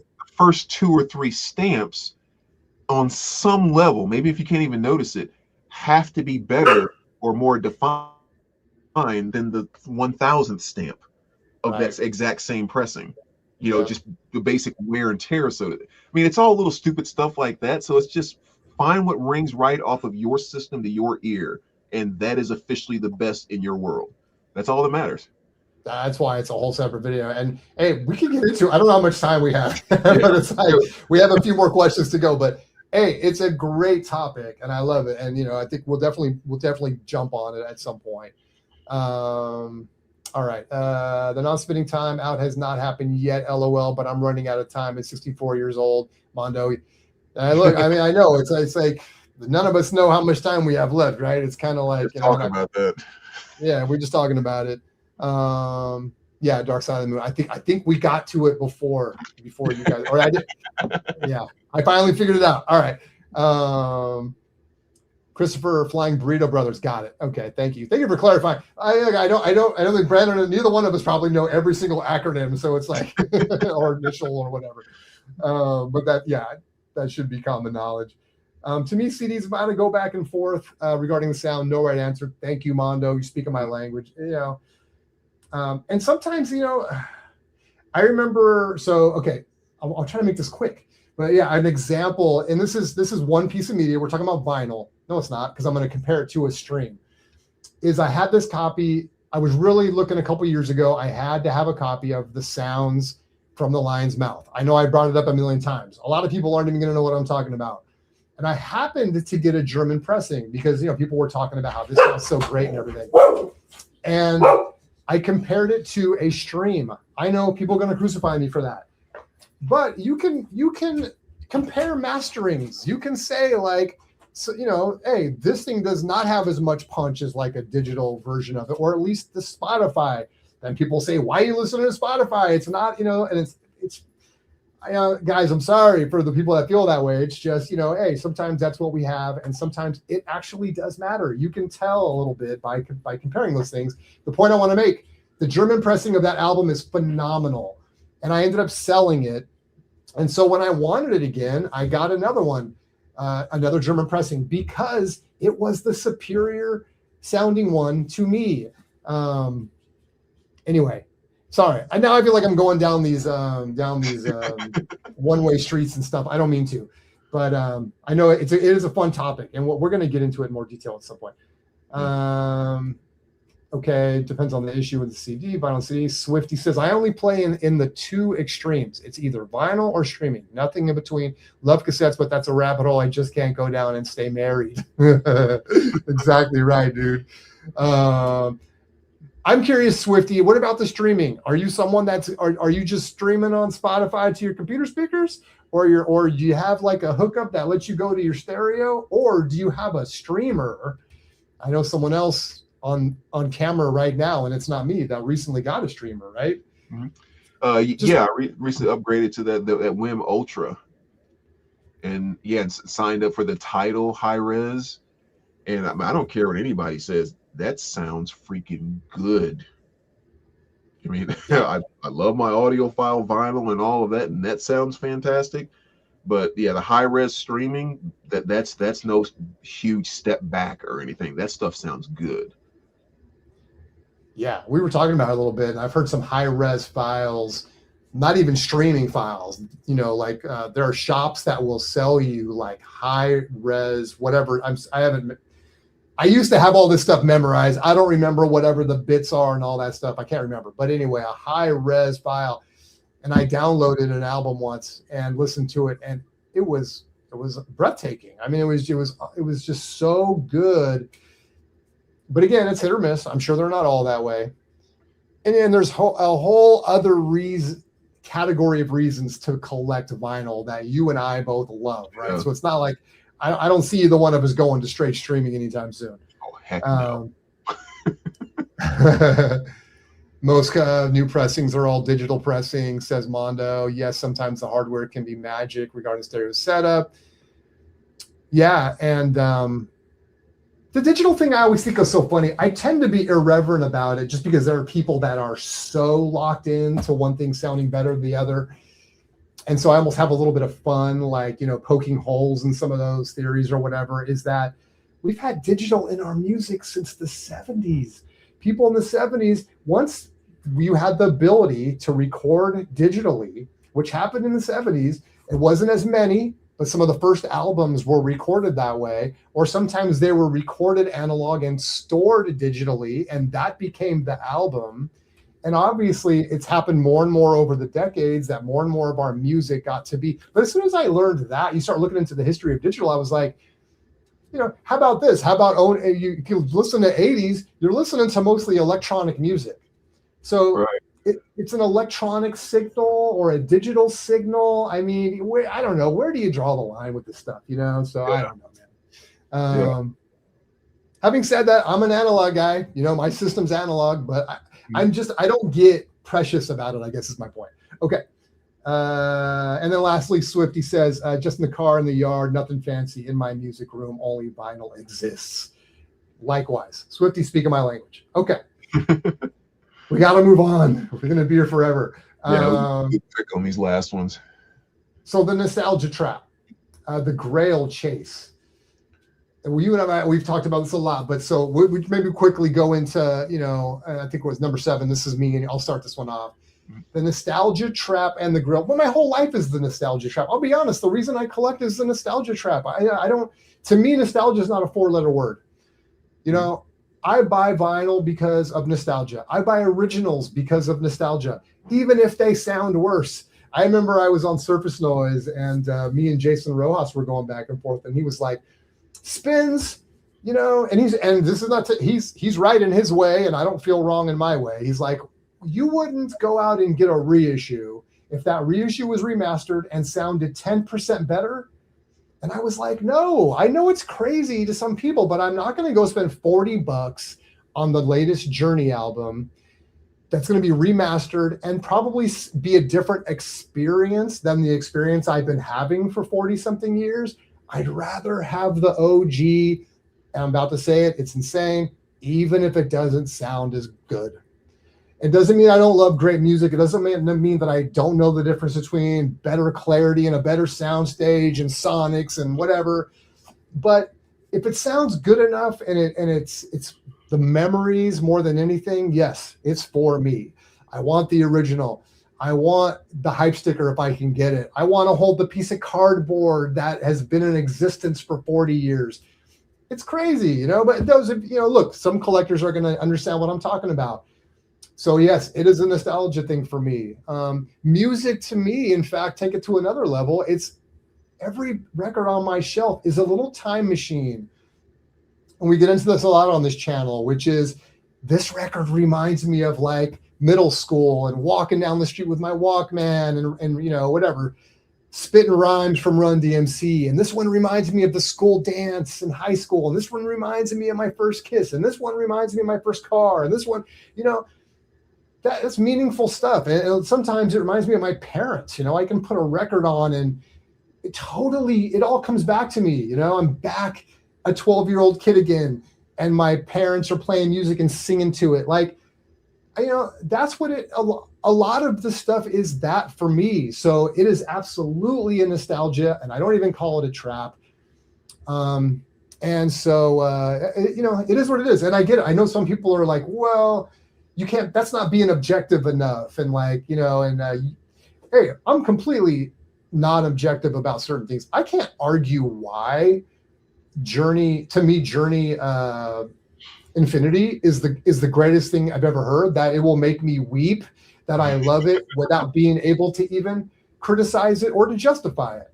It is what it is as a piece of who I am. It's part of my DNA. I don't have to justify it, just like nobody has to justify what they love. Call that nostalgia? Yeah, I guess it's nostalgia, you know, whatever. It connects me to my history, so it's important in that regard. So, okay, I probably said too much. People know even more about me than they wanted to. What about you, dude? Is there a nostalgia trap, or, and I guess I went one direction. You can go any way you want to with this, but, you know, in terms of nostalgia, what are your thoughts on that? I mean, I think excuse me, it's hard to take nostalgia out of it for people like us that grew up in the time that we did with records and cassettes and everything else.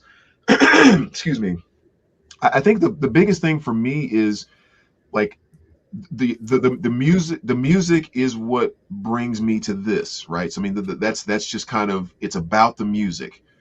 But now that it is about the music, the way that I view like the collecting and the nostalgia part and all of that is I love having different ways to interact with the music that I love. I mean, I think that's really what it boils down to. And so maybe people wouldn't see the value in that, or maybe they want to call it nostalgia or whatever it might be. But the way that I experience it is, again, I'll use that same example I used a minute ago with the two Machine Head records. It's like this music, I love the music. There is a different experience that takes place by having an OG copy or just having the reissue, or having them both on you know, vinyl and on CD. Those are different experiences in my mind. And so it's like when I had just the one copy, or before I even had the one copy, and I used to just listen to the CD, I had a certain connection and interaction with that album and that music that I loved. When I got the OG copy, I now had a new experience of owning the sealed copy and all the pleasures that came with that, with the music that I love. When you got the reissue, there's just these tiny changes. And to me, what that means is that there's always a new way that I can interact with what I love. So that's the way I see all of this stuff, and probably why I don't get as caught up in like you know, I know Rojas, he loves to do the comparison thing. That's something like really gives him like, you know, energy, and he gets excited about it, and he can hear the details and all of that, and he gets his love through that, and you can just feel the passion off of him when he does it, and it's kind of awesome. And like for me, I don't get energy from that. I get energy from, oh my gosh, I have a Japanese pressing of that. I have an Analog Productions pressing of that. I have an OG pressing of that, and I have a white label promo. Somehow that ended up being my connection with this album, and I'm getting extreme pleasure off of that. Is that nostalgia? Is that hoarding? Is that collecting? I don't know, but it's making me really freaking happy. And when I find that white label promo, I've just gotten happier about an album that I've loved for 30 years. And somehow I just went to the next level with it. Well, so talk about that real quick. And I don't mean to interrupt, but why is a white label promo important? Or what is it about it that makes you happy about it? Yeah, I think it goes back to that connection thing that you talk about. It's just like, we've known this album for 30 years. It's been my favorite forever. This is one of the first times. Like, I have a white label promo of Bob Dylan's Times Are Changing. To think about a point in time, no one really knew Bob Dylan that well. Like, no one knew the times are changing. This marks one of those places in time when no one really knew this. And now it's one of the most legendary albums of like all time. But somehow it's trapped in that white label promo. Like, this was there from the beginning. Somebody held this and said, "What is this?" And on some level, you're holding like a historical artifact in a way. Right. It's like you can be holding an American flag, and that's awesome. But if you were holding the American flag that like Washington had when they were going across the Delaware, are you telling me you're not going to stop for a moment and go, "Holy, it's just a flag"? Yeah, it's like, that's the what?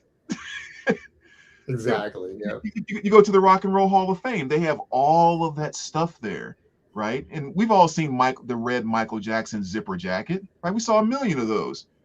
When you stare at the one that he actually wore in the Thriller video, you're like, holy cow. Like, that's the jacket that he wore in the Thriller video. On some level, you get that same thing when you have a Dylan white label promo, when you have an OG of an album. Somehow you're going down that same road on some level. And that to me is what makes it special. And so I don't know, what is that? Is that nostalgia, or is that like, it might be, you might almost be describing like, so it's almost like in some ways we want to be close to the thing, right? It's kind of like, it's the reason why people go to like autograph shows or whatever, and the person takes the record and scribbles on it and hands it back to you. But to you, it's like, I was breathing the same air. Like he touched this, or you go to a live show. Man, I went and saw Journey, a couple months ago. I was like, there's Neil Sean, dude. Someone whose music I've been listening to for dang near 50 years, and it was 40 some years. And it was just like, it was moving. It's like, it could have been anything, but it wasn't. It was Neil Sean playing those riffs, who invented this great music and stuff. And it's and so I think it's a similar thing, right? We just like to be close. I don't know, maybe I don't know. I guess I'm just giving my interpretation. Like sometimes we just want to feel closer to the thing. We can almost touch it, we can feel it, we can smell it, we can taste it. It just adds to that experience. Something gets imprinted on you. Like, maybe you can't define it or something, but something gets imprinted that couldn't have been done or that thing did. So maybe you didn't talk to Neil Sean that night, right? You never met him. You didn't get a chance to converse, but he and I sharing the same space, something got imprinted that was special, that was unlike every other day of the rest of my life. From his guitar string to my ears, it was like, there was nothing between those two things, just the direct sound wave. It was, That's a thought I frequently have in concerts that gives me a little something in the moment when a band is playing something, and I will consciously have the thought, Metallica's on stage playing Enter Sandman right now at a Metallica concert. And it's like, right now, this is the only real version of this song in the entire world. James Hetfield, Lars, and the guys playing it right now. This is the only real one that exists. Everything else is a copy and a playback. That's true. And that's why I don't let myself get locked in cameras and chatting and all that stuff during a show, because it's like, I want to take this in. Only these few thousand people are experiencing the real thing, and the other 8 billion people in the world are all listening to copies. We're the only ones that have the real thing. And that has like actual meaning for me when I go to see a live show. I consciously think about that throughout the entire show. There's something about that. And I think it transfers into records of this is the only real one in concert. This was the only real original pressing. This was the, whatever it might be. There's something there. And now I'm rambling on forever about it. So well, no, I'm not helping. I'm just going back and forth here. Let me go through the comments here. We got excuse me. Mondo. I always thought Ry Cooder's Bop Till You Drop sounds good. One of the first digital LPs. Mondo says they can just keep reissuing vinyl ad infinitum, so I just find a good copy to me. Yeah. Right. And again, I mean, there's so many variables, dude. Like for me, I have no interest in buying an original jazz album. I'm kind of a big jazz head. I haven't been kind of rebuilding the jazz yet, but the freaking reissue sounds so good, dude. It's like you can go out and literally you can build a collection of Blue Notes with Tone Poet and Classic Series.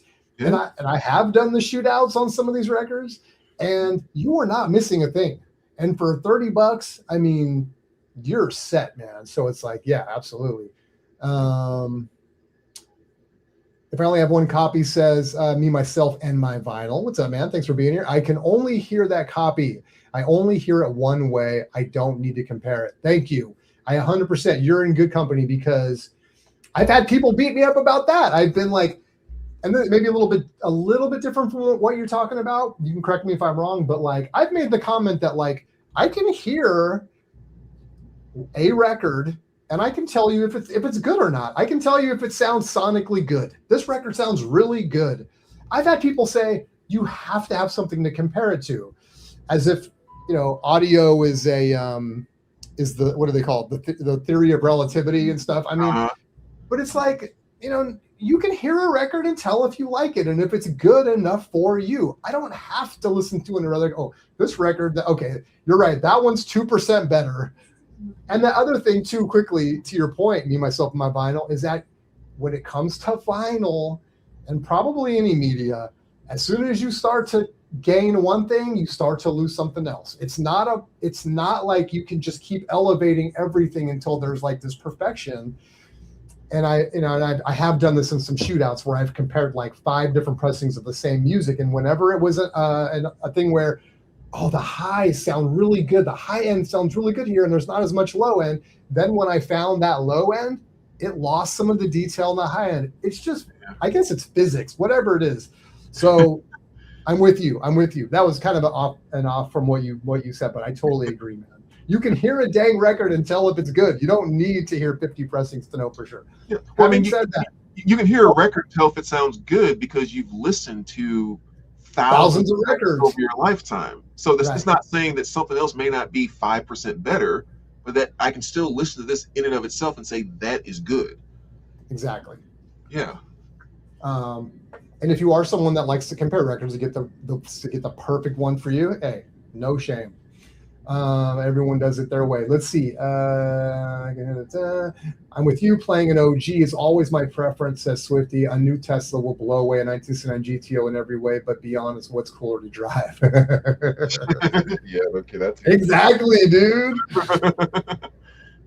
That's funny that you mentioned that. I've never been in a position, but it's like whenever I see, and you nailed it too. It's like, even if you look at because one of my dreams is like one day to get like, a 1960s muscle car or something, because they're just so kick-ass, right? Like I would love to have one. Well, you could go out and buy, a 2026. I'm not a big car guy, so I can't even tell you. But anyway, a Charger, right? Is that going to compete with a 1967 or whatever? You know what I mean? It's like, no, dude, you got to have the OG. The problem with the A/B comps on YouTube is that the sound is coming through my laptop. Exactly. Right. But you can hear some differences. Yeah, I mean, yeah. Ola Grail says Ninux. That's the magic. Noble Records. What's up? Thank you for being here. Mondo Enterprises again. Sorry. Now I'm getting, my eyes are starting to glaze over, so I'm sorry. Okay, Mondo, and my mouth too. Like I can't talk much longer. There are only so many Bob Dylan the Times promos in good condition out there. Yeah, exactly. And you nailed. I was going to say that too. You're right. In good condition being the key point, right? Like that's the thing. You got a clean one. It's like, bro, that's a museum piece. I've been scoring a lot of promos in the $1 and $5 section, dude. Heck yeah, that's what it's all about.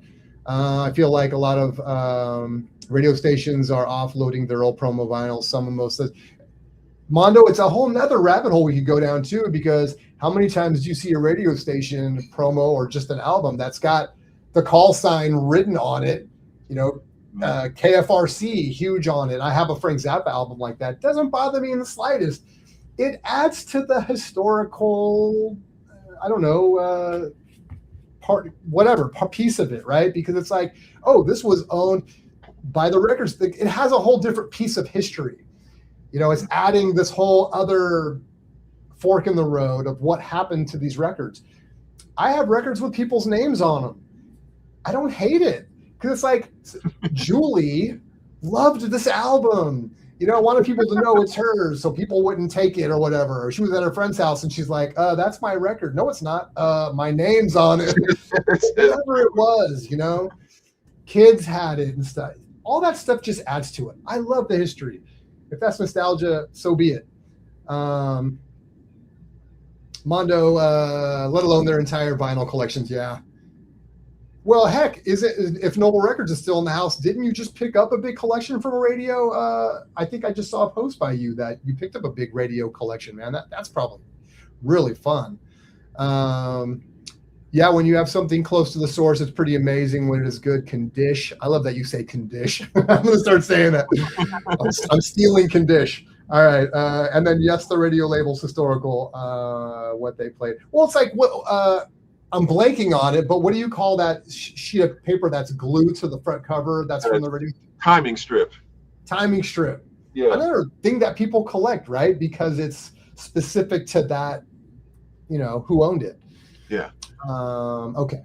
Has some provenance behind it. All right. We got 3 more still to go, dude. I hope everyone's settled in.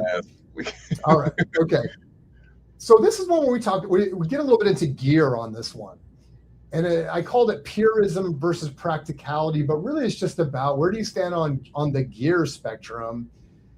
And we obsess over vinyl. We've already talked about it. Do we also obsess over gear? At what point do we draw a line in the sand? How much does it matter? Is it the kind of thing you improve over time? Are you ever satisfied?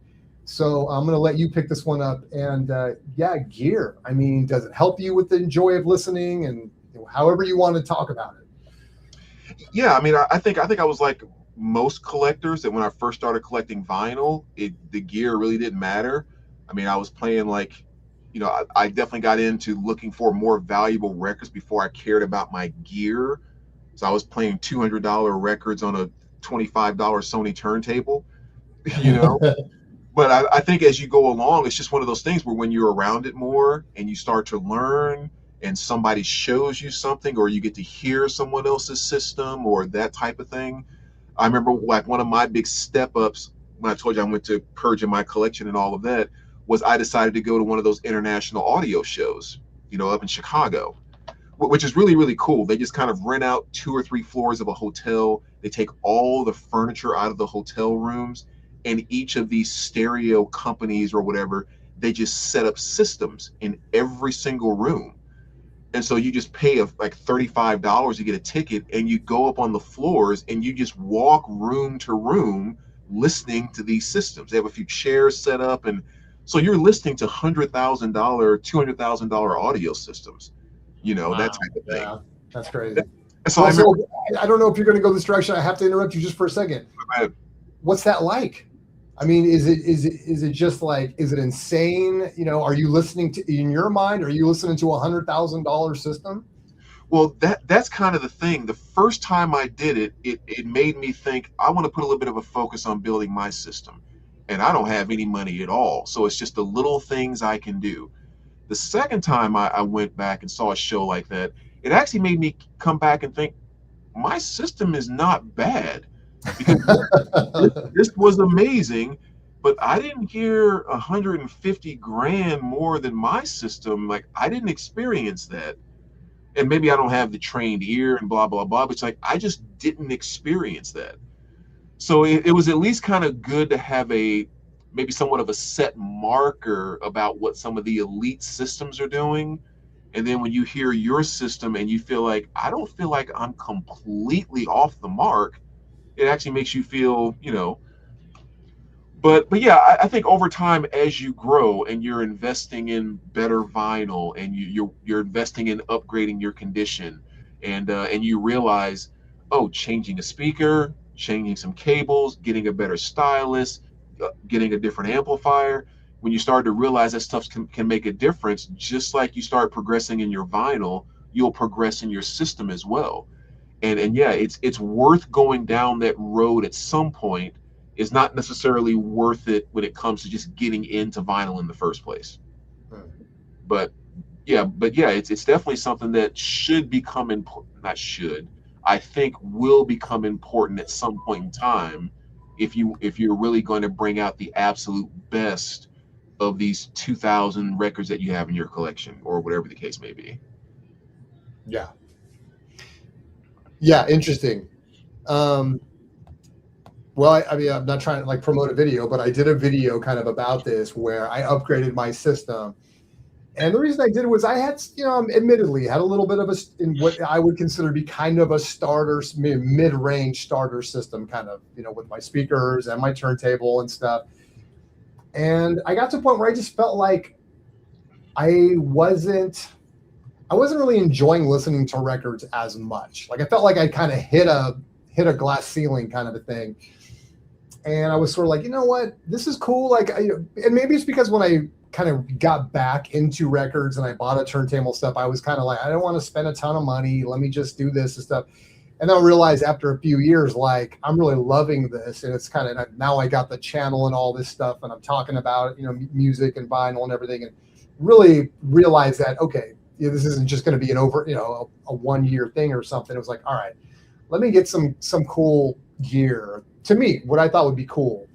And I'll be going back to the nostalgia thing. I hate to say it, but like, I really kind of put together a system that I might have had like in the early 80s, a system that maybe my parents would have taken me to someone's house that was really into gear and might have had, stuff you might have seen, and stuff like that. And so that was kind of where that stuff was fun to me. Like, I didn't have, I got the Marantz right there. Like, that's kind of a reminder of someone around the early 80s who cared about their music would have had something like, I know Marantz is still very popular, but I mean like that exact receiver, or this JVC turntable right here, which I think is early 80s, maybe 81 or something like that. Exactly the kind of thing that somebody really cared about their vinyl would have owned and stuff. And so, and even these speakers, which are Magnepans, which are very different than like a regular cone speaker or whatever,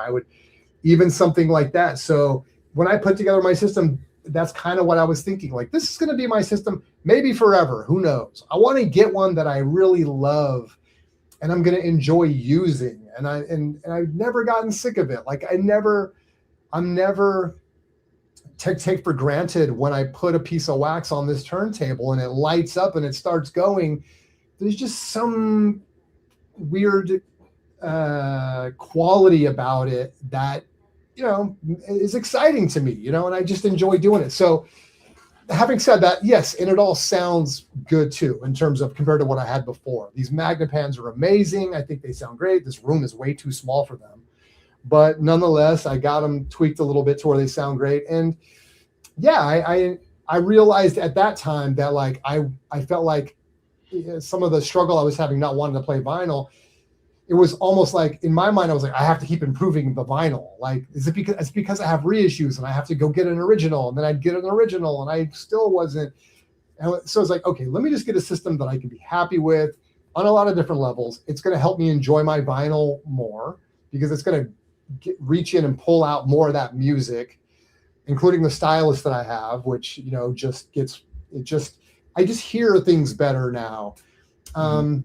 Anyway, and it's also kind of nostalgia. So it kind of served all those pieces, So anyway, that was my thing. Again, it goes back to, I'm not interested in like going out and buying the most expensive thing. I'm not interested in getting the thing that's cool. I'm not interested in getting the thing. You know what I mean? Like, I want what I want.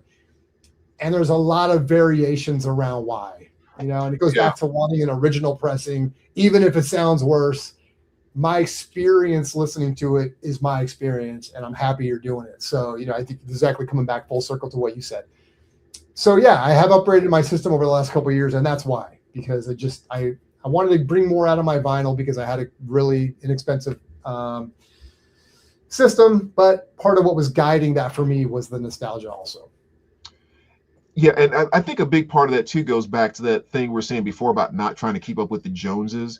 So I think sometimes when we talk about upgrading your systems, even using the word audiophile, like the first thing people think about is $10,000 for an amplifier, or that type of thing. And to me, if you don't have a $10,000 amplifier, then you're not even listening to your music right. Right, that type of ridiculous stuff. The way that I've always viewed it is, I don't care if you have a Crosley, suitcase turntable, or you have a $50,000 turntable, and everything in between. Everyone, I feel, if it matters to them, they can do something to make the system they have maybe sound a little bit better.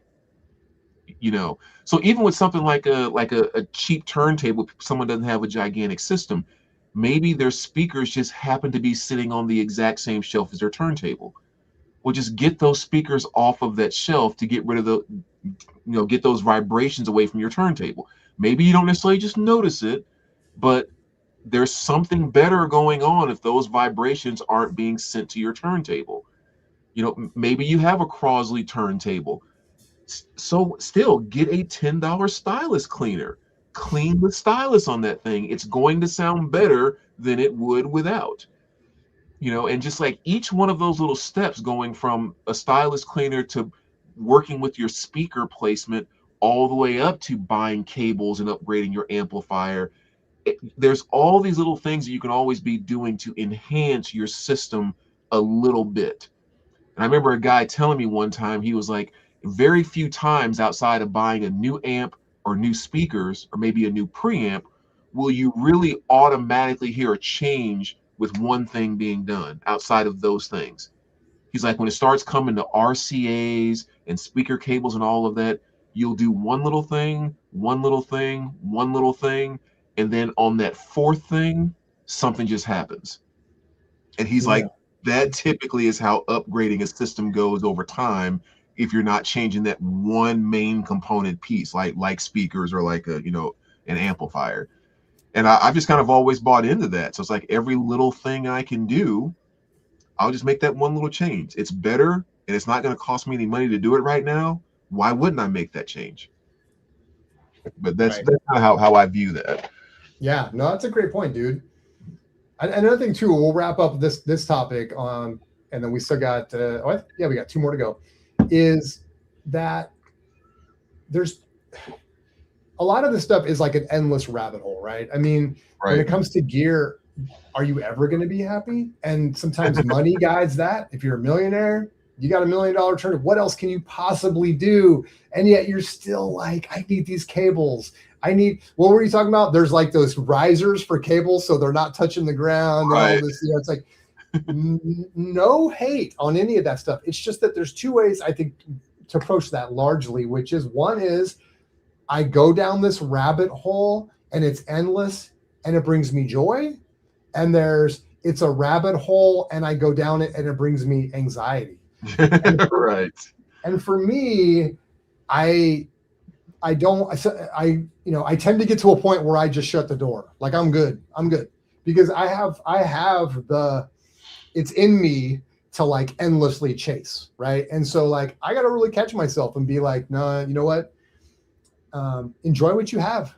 Like, just be happy with what you have sometimes. So, I think life is about that, right? It's like, let's be happy with what we have. And of course we always want, it's okay to have one foot in both worlds. You know, I want to continue to get better and progress and have more experience and all this stuff. But you also have to be happy and have gratitude. Like, I'm very grateful that I have the collection I have and the system that I have. And like, I can put it on and listen to it and be extremely happy. If I'm on the forums every single day and I'm on eBay and I'm on all these websites and I got to find the perfect, it's like, again, for me, it's anxiety provoking. And I get for others, it brings them joy. Go do it. That's cool. It's another layer to the whole collecting bug and stuff. But man, where I am, it's like, dude, I got to a point, and this is coming from experience. I got to a point where I was like, you know what? Yo, you're good. You're good. Just stop. Yeah. It's the difference in constantly searching and being opportunistic. Those are two very different things. Like, I can be happy with what I have, but I can always be open for an opportunity that might come my way. Sure, where I find this receiver at a great deal, whatever the case may be. But I'm not online looking for it every day. I'm just being opportunistic. If it happens to come my way and things line up, I'm more than open and ready to pounce. Yep. Well said. Okay. What's the next one? Let me just quickly try to go through the rest of the comments here, catch up. So it's pretty, yes, the radio.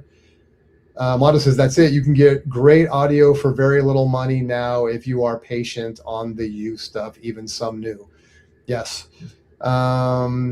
Me, myself, and my vinyl. I had someone shame me because I bought a $200 OG Black Crowes by your side on bookshelf speakers. I responded with, I can always upgrade my gear. Can't always get that OG. Completely reasonable thing. Absolutely. Man,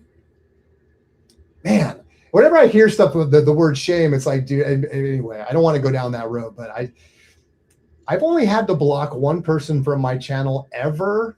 Most of my interactions have been fantastic. Even the ones that aren't fantastic, I'm totally okay with it. But it just takes that one bully that is trying to tell you how to live your life. Nah, man. Swifty, have a Marantz 2230. Hey, looking at 2230 right there.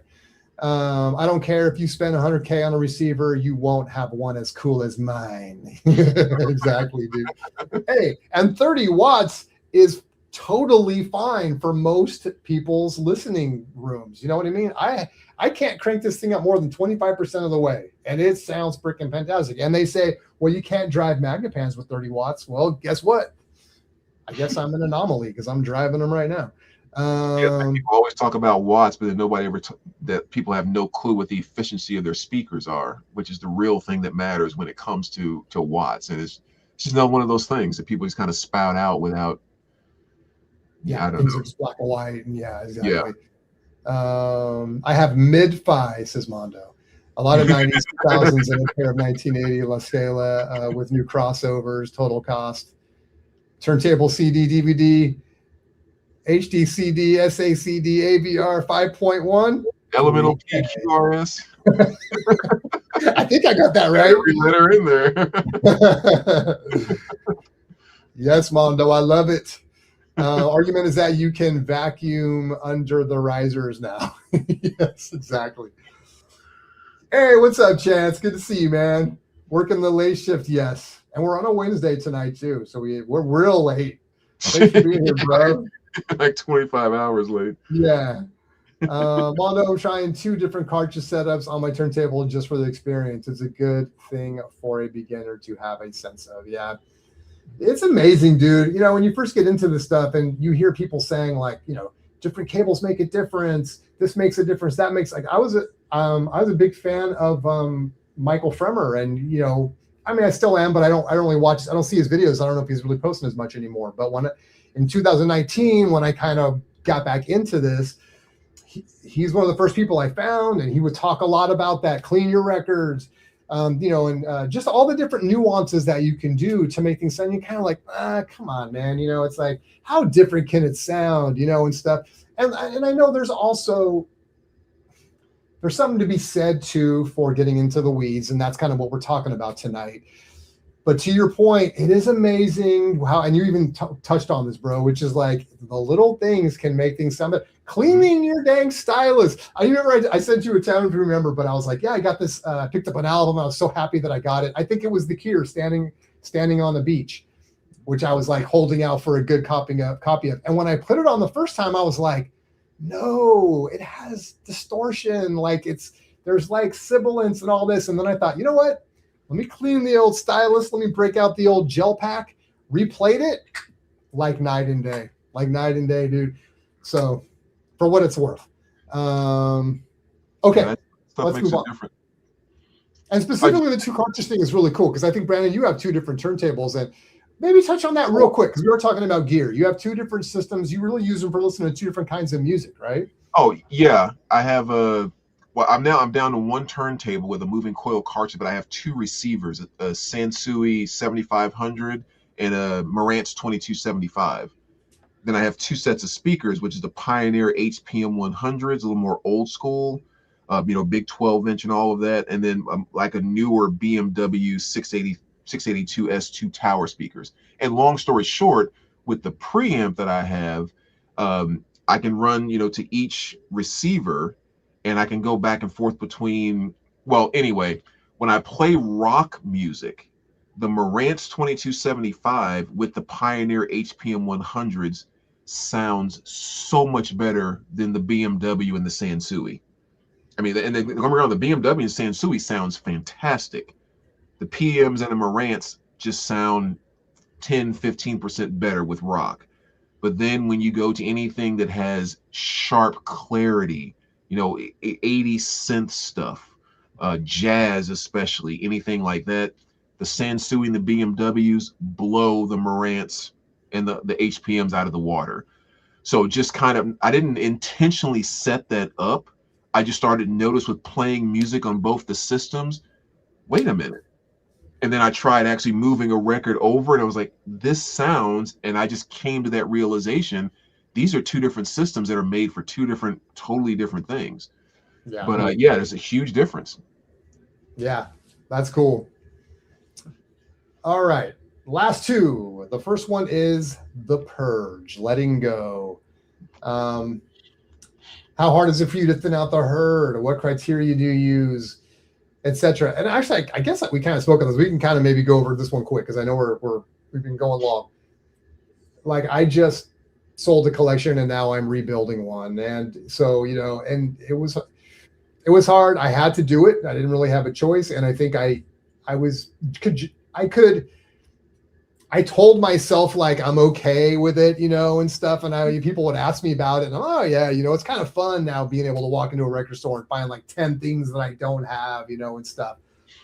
The truth is, after a little bit of time went by, I was like, what did I do? Mostly because you start to realize, and I should have done a better job of this. If I could give anyone maybe, if there's anything I could do to say that would be helpful for someone that does need to purge, would be maybe be more thoughtful than I was when it comes to stuff you let go of. Do a little research. What stuff is going to be really, maybe this is obvious to a lot of people, but what stuff is going to be really difficult to reacquire? And look, if you have to sell that stuff, you got to do what you got to do. You got to do what you got to do. But if you can start with the stuff that'll be easy to kind of get back, and just, maybe as the last resort, go to the other stuff. Because, man, dude, I've been recently finally kind of filling in my collection with some of that stuff that's a little tougher to get, so I can kind of relax now. But it was tough. So yeah, I mean, look, we all get, there's a million reasons why we might have to purge our collection and let go of things. Your collection, maybe it's too big. Maybe again, you've realized I'm not listening to a lot of the stuff, or I have better pressings, or I want to curate more than I want to collect now, or whatever the case might be.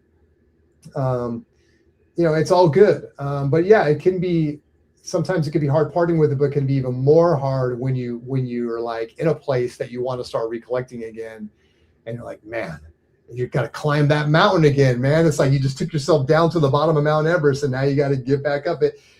Yeah, it can be kind of fun, but it can be a little frustrating too. But yeah, sometimes you just got to let go. Let me see, is there another part of this? What criteria do you use? I mean, there's any number of criteria. If you feel like you got to let it go, let it go. But that's the other thing I'll say too, is that at the end of the day, it's just records.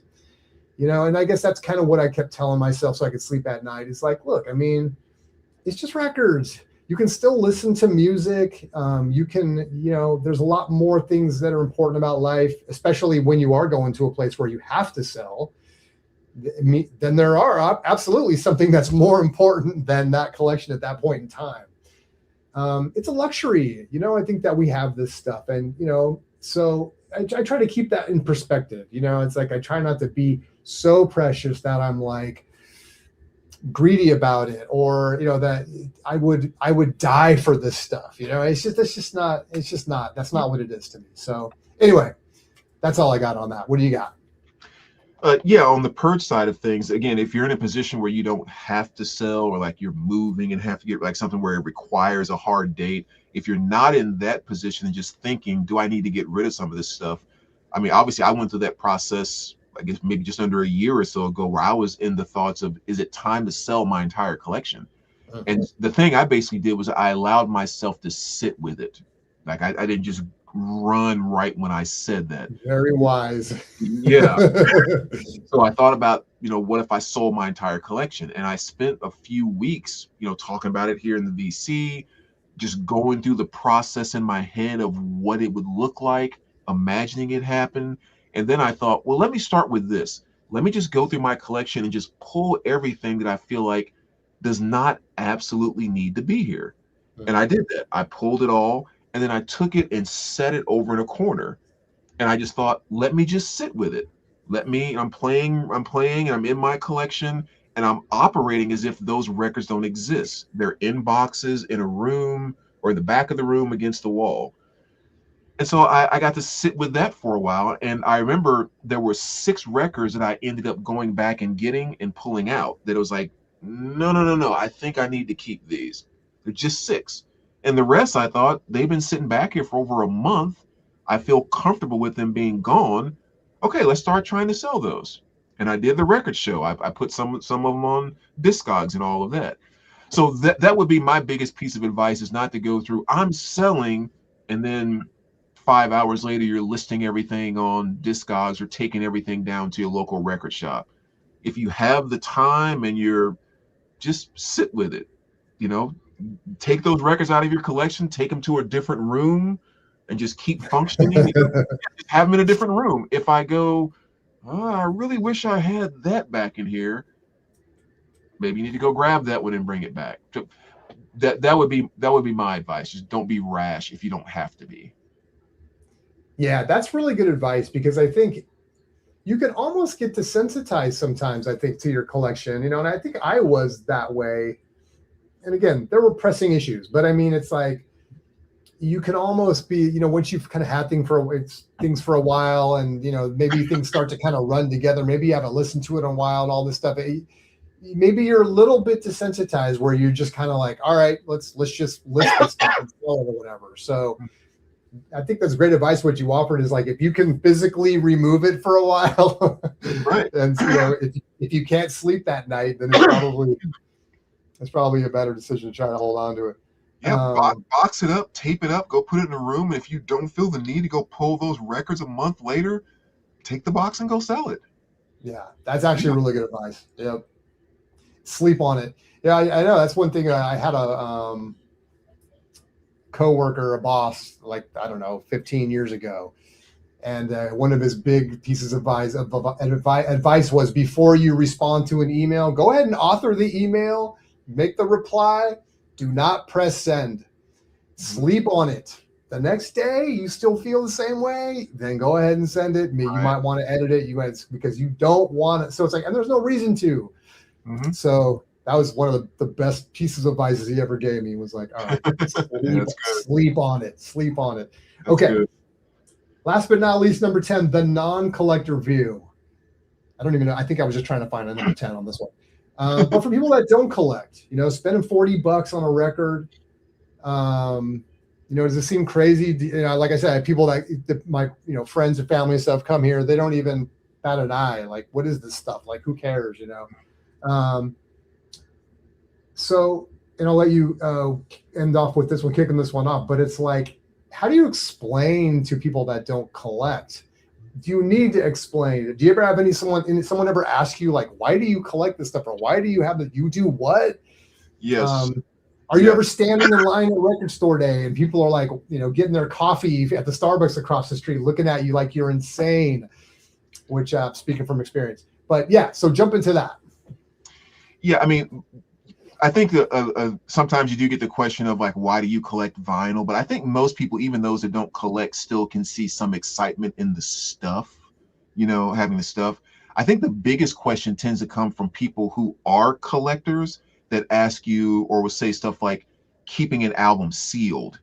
Like, vinyl's meant to be played. Like, I think most of the whys come from people like that, not people that are just non-collectors. Okay. Because even someone that doesn't collect vinyl can often walk in and see your collection and go, whoa, that's kind of, whatever, and get something from it. But the answer in general that I would give to people, especially those about the sealed records and all of that, is, okay, why do you say that with vinyl? Because it doesn't make any sense. There is no way that you would go into a person's house that collected baseball memorabilia and they had a bat on the wall that was from some game or some whatever. You wouldn't dare go to them. Why in the world do you have that bat hanging on the wall? Like, bats are meant to play baseball. If you're not playing baseball with it, you shouldn't have the bat. They would never say that. They'd be like, oh, where's that from? Oh, way back from 1970, blah, blah, blah. And they would totally get it. But somehow if you have a sealed record from 1970 something, what's the point? The same reason that guy has that bat, there's some connection, it's just wood, but there's some connection. Or that same person won't go to a stamp collector and go, you have this stamp with the upside down airplane, like in a book. Stamps are made to mail letters. If you're not mailing letters, why would you have the stamp? Nobody says that. But for some reason with vinyl, why are you keeping it sealed? Why do you have this many copies? Why do you? For the same reason that stamp collector has 1,000 stamps in a book, and that baseball guy has gloves or a basketball inside of a clear box sitting on his shelf. He's not playing basketball with it.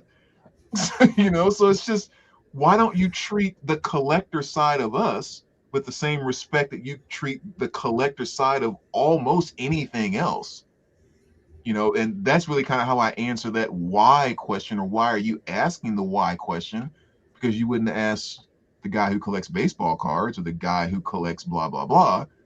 For some reason, because you like music and you listen to music and you engage, you don't understand the physical part of it because you feel like it's just about the part and the way that you engage. I mean, I guess that's why, or I would kind of guess, but if that makes sense. But yeah, that's how I answer that why question. It's funny, dude. You're making me think. Have you seen the movie Sandlot? It's been a long time ago. It's been a long time. I think that's the movie where the kid takes the Babe Ruth ball and they use it because they hit a homer or they lose their ball or whatever. Mm. His stepdad has like the Babe Ruth ball, and then they use it and they play, and then it even gets worse because it gets over the fence when the dog is chewing on it and all that. It's making me think of that, right? Because it's like, like what one person's treasure is another person's garbage and vice versa, right? So it's kind of like, I don't get it as much with records because I don't really have a lot of people come over the house, to be honest with you. It's kind of like me, my girl, and my dog. But I also a collector of books, and I used to have a lot more books than I have now. And I would have almost a library, and people would come in and they'd see like a whole room full of books and everything, and they'd be like, "Have you read all these?" That'd be the first question. And then it'd be like, "Well, if you have or you haven't, why do you have all these?" Because if you have read them all, why do you still have them? Because you already read them. And if you haven't read them, then why don't you read them? Or it's the whole thing and stuff. So people just couldn't figure out, like, why would you have all these? It was just very strange, So I don't know, maybe records is the same way, but I mean, I get it. Look, everyone's got I've said this many times, is that like there is a collector gene. We're not all born with it. We don't all have it. We are actually the outlier. there's more people that don't collect crap than do, as far at least what I've looked up on the internet. Supposedly, there's like 60 to 70% of people don't collect stuff. Like they just live their life. That's utilitarian. If they need it, they have it. If they don't, they don't, and that's that. Right. And so we are the outlier, truly, you know. And so it's like I get that. Like I get like, you know, and I try to be very realistic about the fact that like it's I hate to use the word not normal, but it's like, you know, look, there's some weird thing or whatever going on with us that makes us value these things and want to have them. Picking up a piece of cardboard, you know, and looking at it and reading it and having it and feeling nostalgic about it. Like, okay, maybe that's weird, you know, for most people or whatever. So I don't get hung up on it. Like, I get it. It's whatever. Maybe it is. I don't care. Like, hey, I got stuck with the gene, you know, you didn't, like, you know, whatever. It is what it is. It's just as weird to not have it as to have it. Everyone's got their thing, whatever. Sometimes I envy people that don't have that, and they just, you know, they live their life just in a different way. Like this stuff just doesn't mean anything to them. And sometimes it feels almost, and it's going to sound silly, but I don't want to say a burden, but, you know, sometimes there is like, we're constantly like thinking about records and everything we've talked about today. Right. And it's always part of who you are. I think we feel good about it because of the nostalgia and it's fun and whatever and stuff like that. But, you know, sometimes it's like, heck, maybe it's taken up so much of my life that if I didn't think about this stuff, I'd be doing something completely different with my life. I don't know. So I only say that to say is that like, I don't get defensive about it. Like it's whatever. Like if someone's like, what is this? This is stupid. You know, whatever. It's like, I get it. You're probably right. You know, whatever. It is what it is. You know, it is what it is. So anyway, to me, it's really kind of a vibration thing, I think. You know, because like two things I would say about it really quick. Like one of the things I find myself doing is here on YouTube, I watch a lot of videos of collectors, of people that collect stuff that's not vinyl. I mean, statue collections, a lot of ladies on here that I've seen with these craft rooms. Like I watch those type of videos and stuff all the time. Yeah. I don't care about collecting Batman statues. I don't care about making crafts, but the exact same passion that I see in the collectors that we are of music, of our collector side, you see and feel the exact same thing coming from them.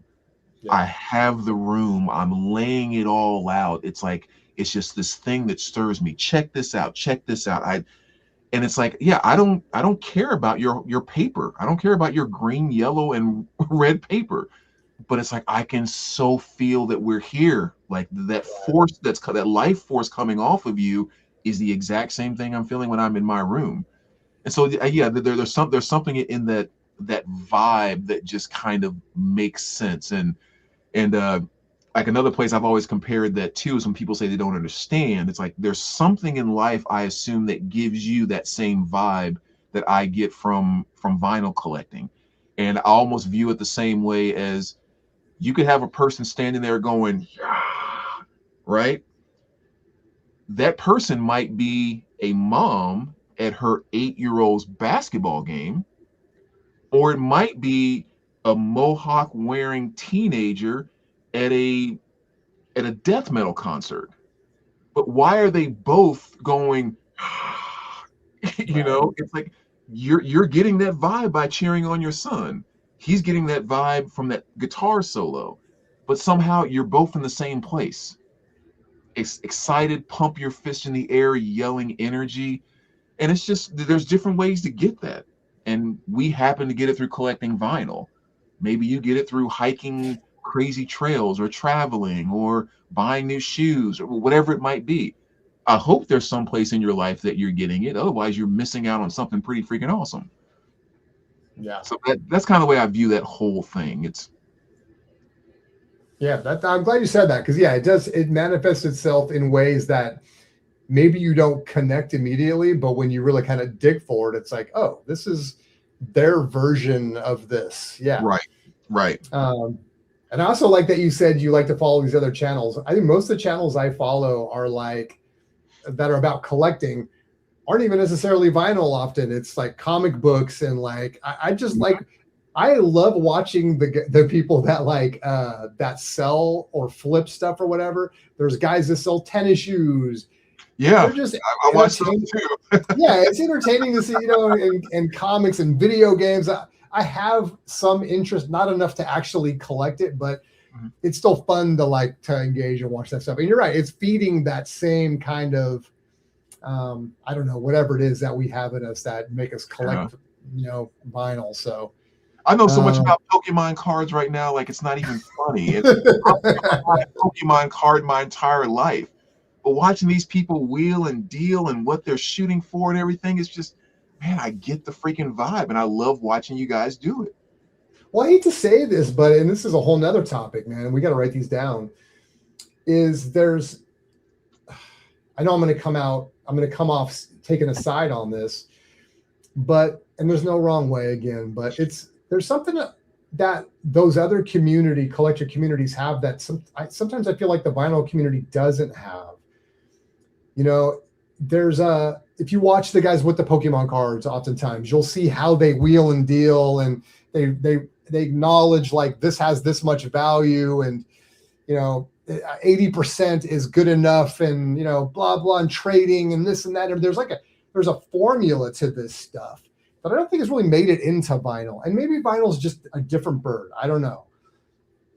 Because there's so many variables and stuff. Like especially if something's graded and sealed in plastic, like it's easy to have a place of value on it, which with vinyl, Yeah. there's just so many variables. But I don't know. Sometimes I think of the interest, the fun, the fact that they're making these videos, and the seller and the buyer engaging in this like relationship for a period that makes a good video. And I don't know.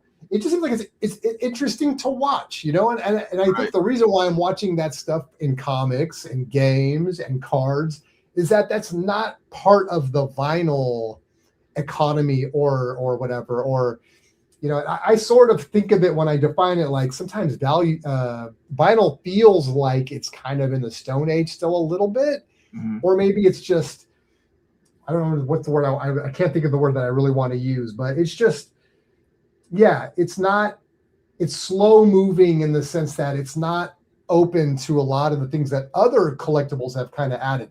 You could say grading, and I'm not suggesting graded vinyl. I know there's a lot of resistance about it, and I'm not advocating for it.